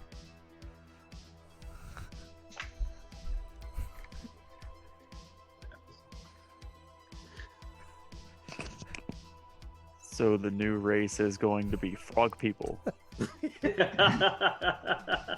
Frog people and lizard people. There we Yeah, go. shape-shifting reptilians, I tell you. I thought it was hillbillies. That was, Enough of a draw. that was just a little bit of Bobcat in there, and some references to Spaceballs. Hey, Oh my gosh. The Rock Nun. It's the Rock Nun. yeah, that was the Rocket Man. She was telling me that the carports around here are falling down due to the snow that has been gathering up on top Oh of them. wow. So it's a That's good thing nice. that we have an open, uncovered parking spot, which has been sort of a gripe since we moved in that we don't have a covered parking spot. But now we're safe because our cars are unaffected by the falling covers. Hooray, karma! All right. Well, anyway, so there's a little Spaceballs in there right there at the end if you didn't catch that reference. Up Spaceballs. What kind of idiot uses that code? Oh, that's the code on my briefcase. Anyway, I'm just waiting for Beta Red the merchandise. Beta Red the flamethrower. yeah. Red be with you. May the red to be with you. That was great. Yeah, that was wonderful. Okay, so we have established that Frank is coming by. Looking at the time of this particular thing, I will let you know that what I had intended to be the cliffhanger will not be the cliffhanger. Something else will be, because I have pre-planned ahead for possible options in case you guys didn't get as far as I was hoping to get. Players make choices and derail Nice, storylines after all. Heist never go according to timelines. Yep, but it's fine because I've already worked it out. So you guys have set up a time for Frank to come by, which is literally any time that Filthy Frank feels like he's coming by, because that's pretty standard around here, and I have no gods or masters. yeah, exactly, and apparently neither does anyone else in this weird Baha'i knockoff religion. Yeah, and everyone's sits on lambskin. I'm gonna have to write this down. I'm gonna have to note this because this will come up later, I'm sure. Spaz, I'm gonna need a It's cushion. canon now. It is canon. Yeah, we've agreed. In Beta Red, the church Oh. church has lambskin seating.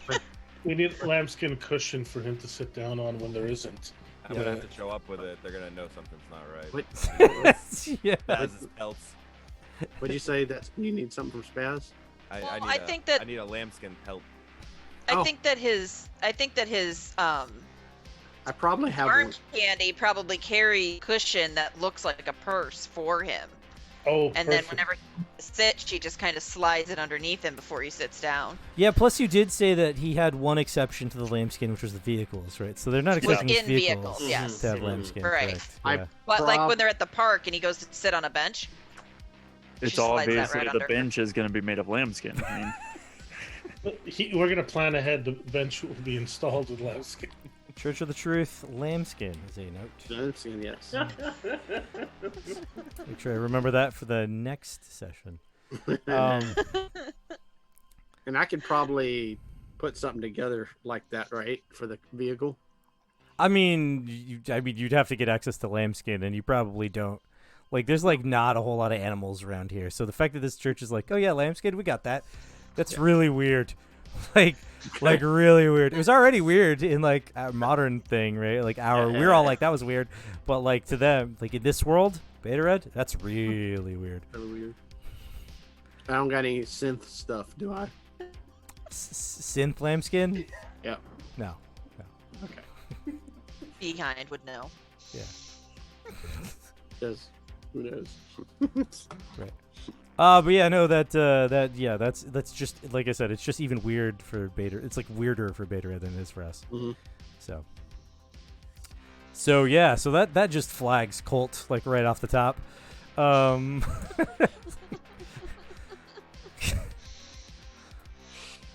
But anyway, so you guys go by, I assume, at some point. Yeah. Okay. Yeah, Alright. I mean, Are you going to? So who's going to be in the car, and are you going to fly directly into the motor pool garage area? I think. I think so. Yeah, I think we're That gonna was fly. the game plan. but we're staying. Spaz and In I the are car, staying with yeah. the vehicle. Got it. Okay, so everyone's going to be inside, and then 2 people are staying. So basically, up in the front area, there'll be 2 people, right? The 2 that are going to stay with it, presumably the quote-unquote driver, right, and like the backup security or whatever, right? Security, and then out of the vehicle, we'll get like the main person, their arm candy, and their Hey! their I'm assistant. observant too. I have a role. I'm keeping an eye on things. All right, and then so Spaz is staying with the vehicle. So Snap is getting out, Yes. right? Because yes, Snap is supposed to try to replace. Yes, I get it. One of the other Mhm. Yeah, drivers. okay. Yeah, so driver. Spaz is going to be the pretend driver of this, or he's going to be the driver of this vehicle essentially. Or not? Yeah. Yeah, for now, right? So no, it doesn't matter. You're not going to have any special flying rules. It's just going to be you Okay. Yeah. drive yeah, the yeah, I car as I can drive. nonchalantly as possible in Yeah. whatever sky lane you can afford to pay for that looks corporate enough. What? Should I drive the vehicle instead of? Yeah, maybe. So Spaz So is you're- the bodyguard, you're huh? full- Okay. Jordan know, is it the would be- bodyguard, assistant driver. You know, she just handles all the roles. I mean, for, she's a robot, so I mean yeah. that's not uncommon. So I'd say I could even be if the bodyguard needs to stay with Frank, I could be the bodyguard for this part. Yeah, that's what I mean. Yeah. Like you could easily Yeah. pass as the bodyguard because you're a robot as well, right? So that's fine. Mhm. I was just trying to figure out who is like how we were gonna work out that who gets out thing. But yeah, no. Just hope we don't need a bodyguard. Well, because Snap automatically as a robot has a toughness of 4, right? Yeah. Yeah. I have So- mine's 5. 5. Yeah. So yeah, absolutely looks like a bodyguard, right? Like this is totally fine. Yeah. Literally made of metal. Yeah. Right. Frank is the toughest face ever, with a toughness of 5 as well somehow. Yeah, that's pretty darn tough. You know, bar fights being what they are. Well, they had to clone him tough so that he wouldn't die. Right. They, Right. they Yeah. need his organs. Plus, I'm sure like the whole story. His name is Filthy Frank. I'm sure that he built his like whole from the ground up was literally bar fights and things. So he probably already had like a basic toughness, and then they built you up a little bit more to be even tougher, just in case someone tried to kill Frank when you were playing Frank. Right? It's bound to happen. Yeah. Right. And you need to be able to take a knife so that you can recover in the hospital and Frank can be fine. Right. Like that kind of thing. I have a question. Does Frank too have to do anything to his look, or he looks like his hair's the right length, his beard, or whatever he's? Yeah. So the story. I mean, I can let Dan cover it, but do you want to cover it? Or do you want me to just explain?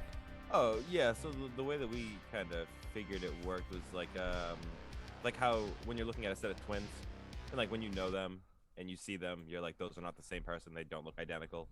But for a complete stranger to meet them, or somebody that's only met them once or twice, you would have a much harder time telling them apart unless they were standing side by side. So that's kind of the privilege that me and Frank share, is that as long as Frank's not there and you don't know Frank and you're not looking at a picture of Frank, then I look just like Frank. Yep. His job is to be the Right. like to take Frank's place when Frank can't be contacted, or when Frank needs to be in 2 places at the same time, that kind of stuff.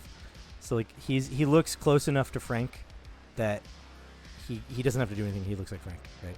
So like these guys are not going to know unless they've ever met Frank before, which they probably haven't, right? That kind of thing. And yeah, and even then, seeing Yeah, just even then. because you met a twin and you see him, like I mean, you're not gonna really know. That's fair. Yeah.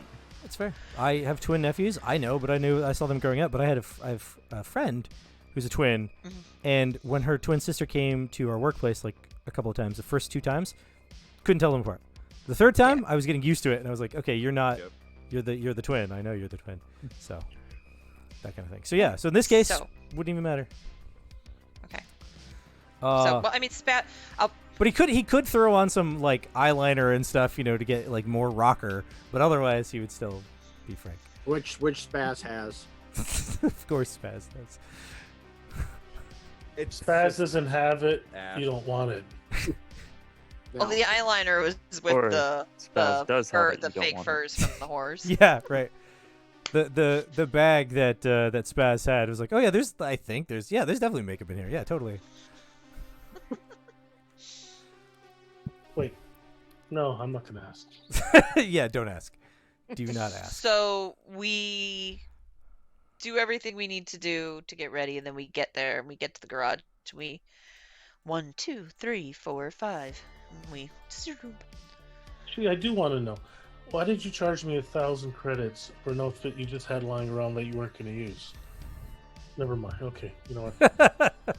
No, I mean you actually bought like one in one of the nearby shops. That's why you had to pay 1,000. Oh, okay. Because so he only had was- like prostitute clothes, right? And you wanted like not prostitute clothes. Yeah.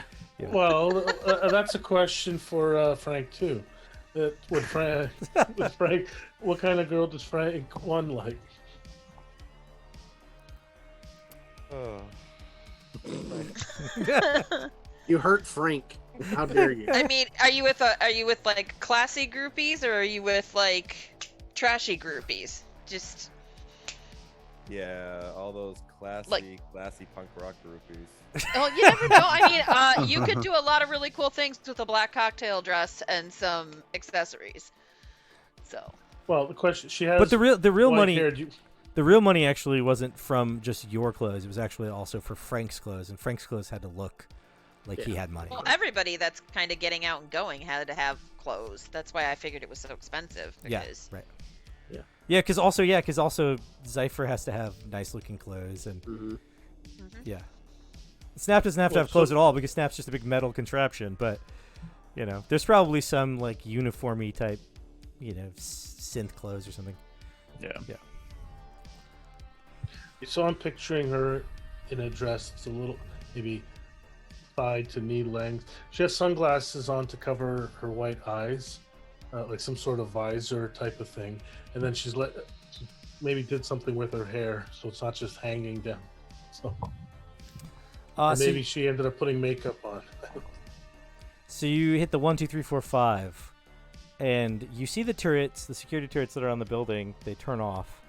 They and they turn away, so you guys can fly into the mid-level of the building where the garage is. As you fly in, you notice a bunch of other vehicles. There's actually like 8 vehicles here that are very much nicer than the one that you flew in on, but yours is close enough, right? Because you guys made it look close enough that it matches. At least expected to be like not like one of theirs, but of the same caliber of expectation. And as you roll in, you find a group of people standing there. There's a bunch of people that seem to be wearing sort of uniform suits, right? Like they're suits, but they're uniform. They all look exactly the same, and they're tailored exactly the same. Which since some of the people that are wearing them are taller than the others, they don't quite fit exactly on some of the people, but for the most part, they are like a uniform thing. And there's one really short, sort of stocky, balding person that's standing there that seems like he's been flustered and sort of ran here because he's kind of winded and sweating a little bit as you land. And those that are getting out can get out.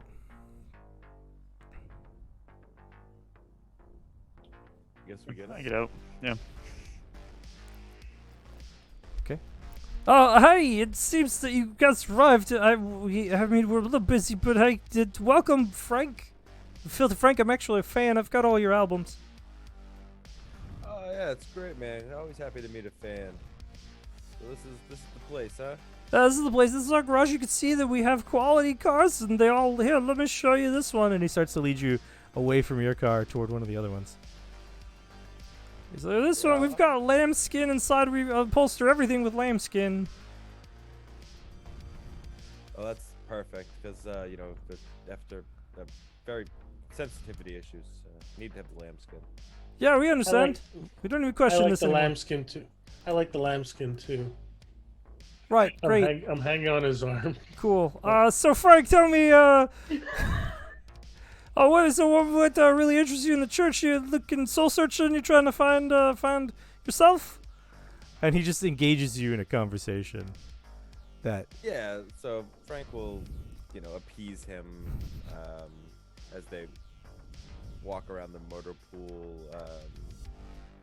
trying to kind of hold everyone's attention away from the rest of our group, so that they can sort of do their own reconnaissance while everyone listens to Frank be long-winded about himself.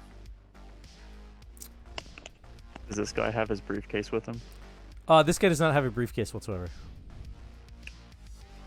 You don't see anyone with a briefcase, and you don't see any briefcases anywhere.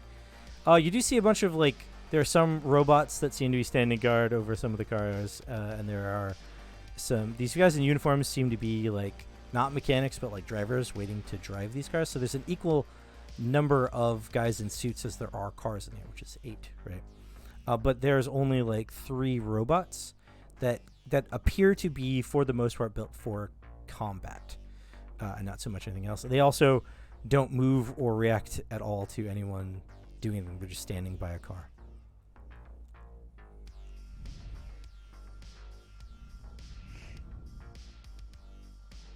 Zypher gets back into the limo as I now start figuring out which car is going to be moving the chip. Okay. Don't we actually know which car? Like, didn't the guy tell us it's gonna be this type of limo? Mm-hmm. Well, with the people dressing identically, wouldn't the cars be identical too? For the most part, yeah. But you do have this specific ID number for the vehicle. That way you wouldn't accidentally shoot down the wrong one. That's what I thought. So the Yakuza gave you the specific ID that you need to find it. The only thing is you'll have to ping that information. Okay. And to be fair, the main thing you'll want to do is you'll probably want to just, like, get into the system and then have the system identify the cars for you. So you don't have to, like, try to hit each one and see what number comes up. You can just hit the system, the buildings, the church's system, and then have it identify all the cars for you. Oh, okay. Yeah, so I'll go to do that. You'll then. be sleazing in this case. Yep. See, that's why we had the discussion, you know, when we were building your character, what skills you wanted. Yeah. I was, like, heavily hinting that sleazing might be the most useful for you. Yep, I was noticing that. Yep. So, all right. So, roll 5 3s. The target number on this, the system actually is a 6, so it's a 3 for you. Nothing, huh? Nothing. 0 hits. 0 hits. Gain some feedback. Well, All right, so Put me you back you to- you don't crack the system. It's pretty strong. Fortunately, you were trying to sleaze it. You weren't trying to brute force it. Brute force automatically triggers net ice, right? So this sleaze doesn't Yeah. trigger net ice. That's a thing. However, brute forcing it, now that you tried to sleeve it and failed, brute forcing it would be your next option. You just, the TN drops down to 1, but you will trigger net ice when you get in. which will pretty well blow everyone's cover. For the most part, yeah. The system will know that somebody just got in, and it will be pretty, like, there'll be some, like, hints, like, hey, guys, someone just got in the system, and we literally just let a car of random people in. Right. Yeah. Mm.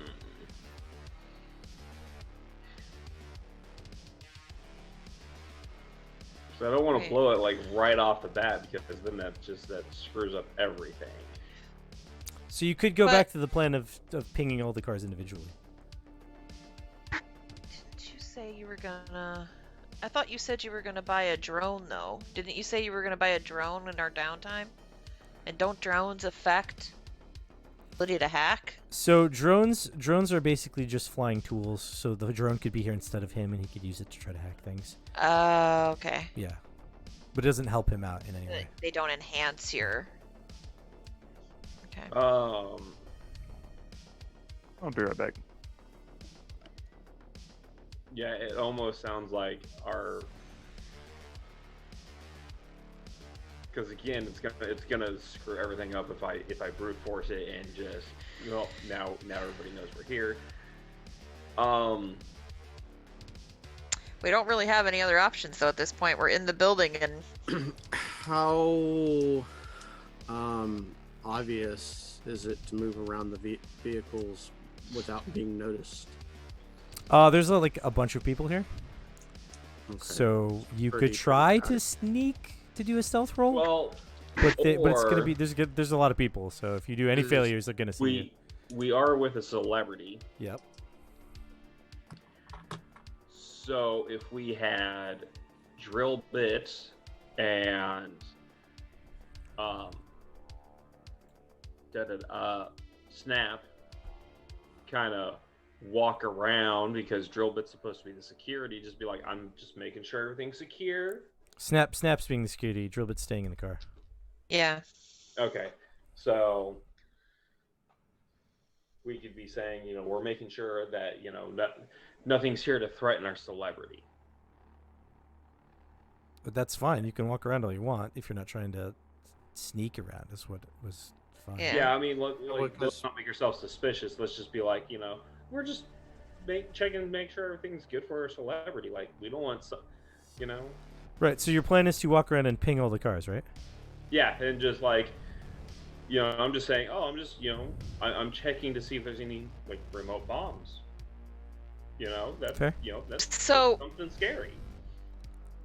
Why would we go through the risk of pinging multiple vehicles when the only thing that we have to do is if you brute force, you only have to make one success? It seems like, as scary as it is, it seems like the probability of not getting caught is better to just try to, you know what I mean? Unless I'm not understanding the mechanics right, which is, I think if Might be. no matter what, if I use brute force, If you use brute it's- force, he's going to trigger a net ice. So the net ice will be some kind of AI that will be trying to figure out what's going on. It will take a minute, for sure, to find him. But then when it does, something will happen. It will either try to kill him via the combat type stuff, which will cause him to have Bioshock, or it will simply make things a lot harder for him by making everything essentially increasing the TN for everything going on, or he won't know anything and he'll have an AI tagged in his system that will constantly be tracking his location and sharing it with the church. oh, so it triggers regardless. I thought you meant it triggered if he fails. No. So brute That's forcing. what I didn't So understand. there's two types of hacking options. There's brute forcing and there's sleazing. The sleazing is what he already tried and failed. Sleazing does not trigger the net ice. He slips in, right? But So brute sneaky. forcing is getting in and it triggers the alarms, so it starts trying to find out what's going on. It is, however, easier to brute force than it is to sleaze. Hence, he only needs one hit to brute Yeah. force. Would I be able to, as we're walking around, would I be able to just look at the VIN numbers on the cars? Like something like that. That's what identify we're them? talking about. You would ping them to find out what they are. and Well, I then was just- meaning just physically looking No, at them. the physical numbers wouldn't give you any information. Okay. The number that you're looking for would be a digital number because that's how most things are tracked these days. And what style of car did they say it was that was going to be that's our target car? It's just a hover car, and they give you a particular model, and that information is not important, actually. Oh. But it is, like I said, these guys are all kind of the same, right? Right. So, So It's the digital number you're looking for. All right, Okay. I have an idea. All these people walking around, somebody must have some sort of data pad, the PDA sort of thing. Mm-hmm. I want to. All right, I need to find somebody who has one but isn't currently using it, so that I can steal it. Yeah. So this is going to be a thievery thing. to sort of walk off with it, right? Perfect. Yep.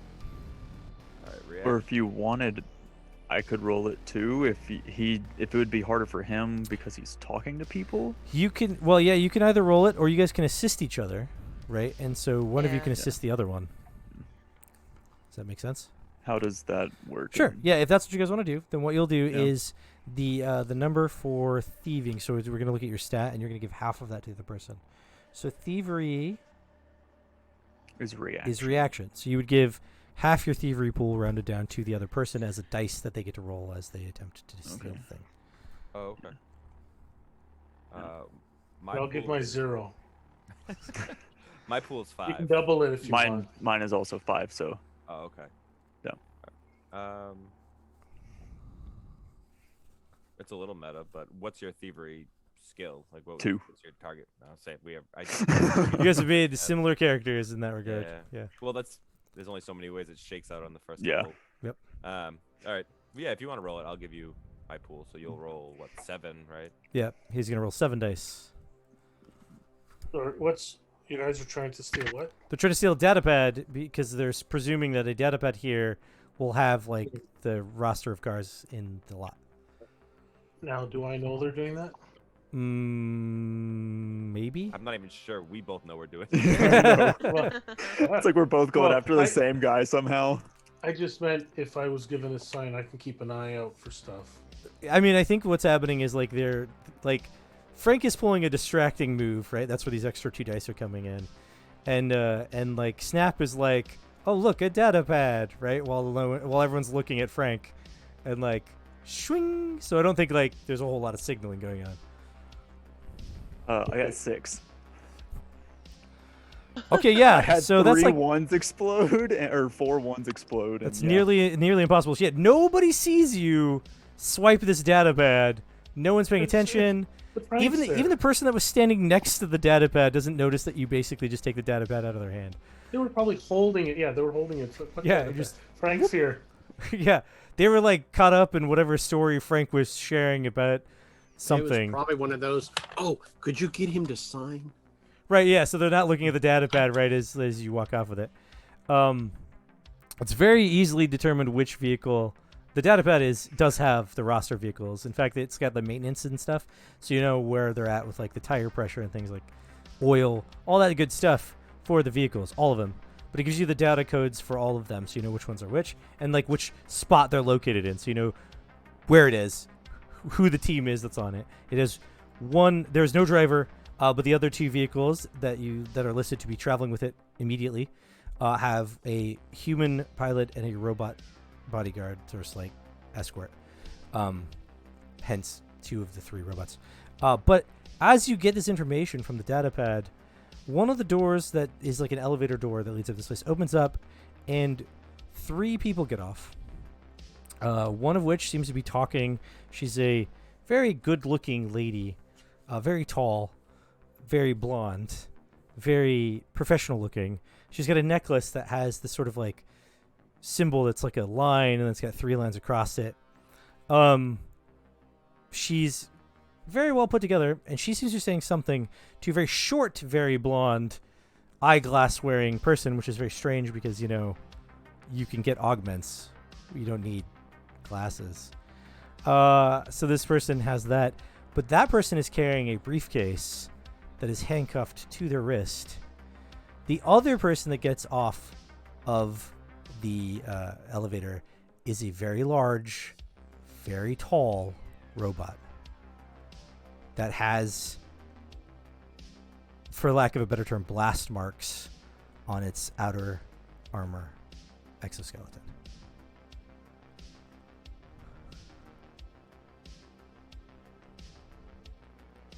I'll play the role and go what? Like, my mouth drops open. And I look at the robot. And that's where we'll end today's session. Yeah, that's a cliffhanger. Drobit, I found your older brother. Right? All right, guys. So that was Beta Red Stealing the Truth Part 1. So Name is Sludge. Sledgehammer. Very cool. So everyone that's watching at home, that was our cliffhanger. We'll pick up from here at our next game next week. But in the meantime, for right now, for the last few minutes that we have, why don't we go in the order of everyone on screen? So we'll start with Paul, and then go to Steven, and then Kenya, and then Travis, etc. For you guys to tell us who you are, where people can find you, and other things that you might be involved in. And if you're a nobody, you can just say that. That's fine. Hi, I'm Paul. You can find me right here, twitch.tv / The Raven Rolls. From there, you can get to my Twitter and Instagram. And I stream RPG games, video games, sometimes community games like Among Us, so play with other people as well. So feel free to follow me. And yeah, thanks for watching here. So this has been a nice intro to Beta Red for us, and can't wait to next session.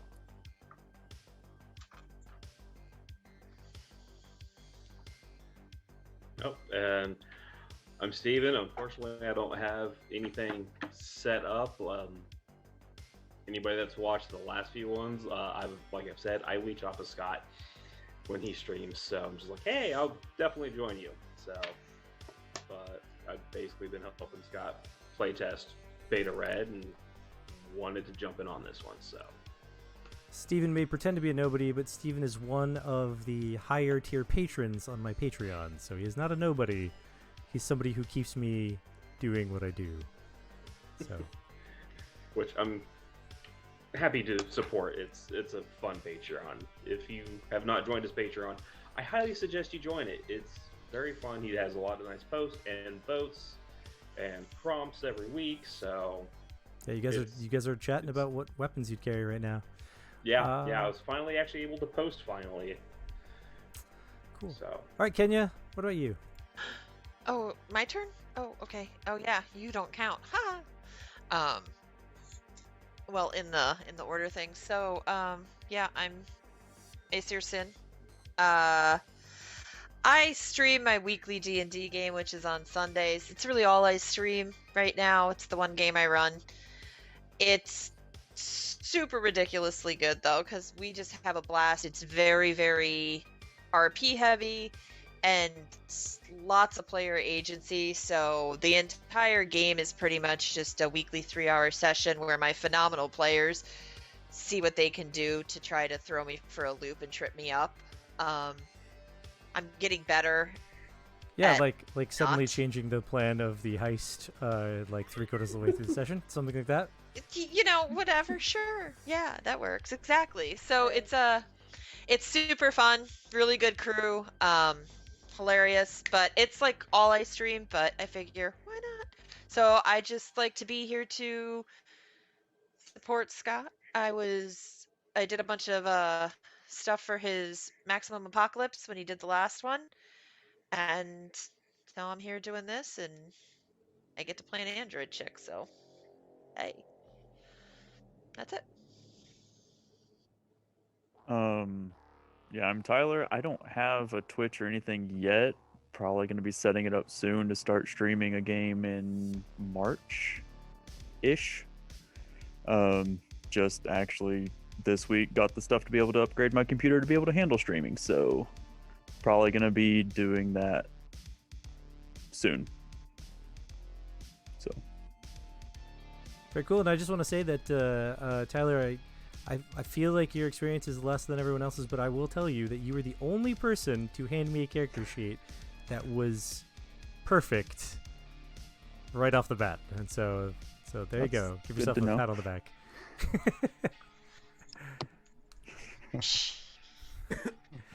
I understand just making mechanics. sure you know your own system. Yeah, right. And then Dan? Yeah, I don't stream or anything. But if you want to see more of me, you can come back and join us next week. Oh yeah, do that. Red. Or if you can hunt down any of the videos I made in the past, good luck with that. They're still out there somewhere. I can find them because I'm looking for me, and that's how I find them, because I was on your show twice. Well, I know it. Yeah, they're still. I'm not hosting them anymore, but they're being hosted elsewhere. You know where, but yeah. Hi, I'm David L. Weaver. I am one half of the XP Guild. The other half, his name is Bill Geltz. And yeah, we just recently, the end of this past year, started this little entrepreneur thing together. We were found on all these links below under the XP Guild. And yeah, we do, right now we're almost in completion of our first adventure module called the Wilhelm Train Heist, which we ran 2 playtests on our stream, and we are slowly editing everything that goes over to our YouTube account, which is slow because of real life. But yeah, you can catch a lot of stuff over there. I do a weekly stream on our Twitch channel called David's Doodles. Right now, I'm using Dungeon Draft as my main source of drawing, and I am creating what is known as Lovers, Bridge, and Village, which in our main adventure module is pretty much a blip, but Mr. Paul here and another player made it a thing. So now now I am drawing it out in its entirety, and I'm doing polls and whatnot on our Facebook page, as well as other sources like our Twitter and stuff.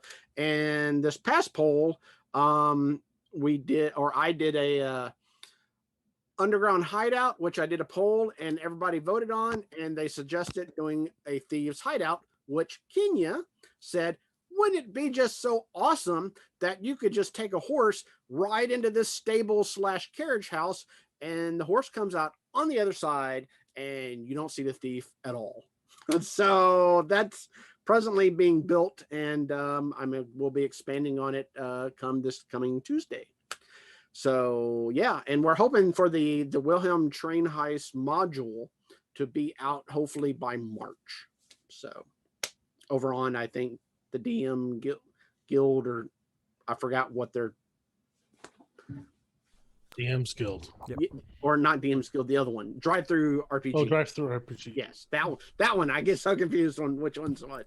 So, Well, I mean, they're kind of all the same because Drive Through RPG has like a long association with. Stuff well, like that, but- one of them says you can't use self-created stuff, and one of them says we don't care. So I think that's the DM Guild that says you have to use official. Because Drive Through RPG has all kinds of flack on there. In fact, I put something up recently. It was called the Beta Red Quick Start. So anyone who wants to get the rules, the basic rules for playing this game for free, it is available on Drive Through RPG. Otherwise, you can go to the Kickstarter page. I didn't list that here, which I should have, but the Kickstarter, which is really just Google up Beta Red Kickstarter and it will come up. I've done it like 1,000 times to make sure people can find it. But otherwise, you can find me here at this Twitch channel, which you already have yet. You can join the Discord right there. It's spelled. It's been there the whole time, so you can just watch this video or pause it at any point and you can get it. But that's what you'd find to go log into that. But otherwise, I am Scott Yules, the creator of Beta Red, this game that was played today, and the creator of Maximum Apocalypse RPG. So that's a thing, too, if you want to play that. And so here we are today. We are funded and working on opening stretch goals, and we're coming up on a second stretch goal. So hopefully you like this and you jump in. But otherwise, we'll see you guys next week for the next part of this, where maybe we find out if they steal the truth or not. We'll find out next time. Bye, everybody.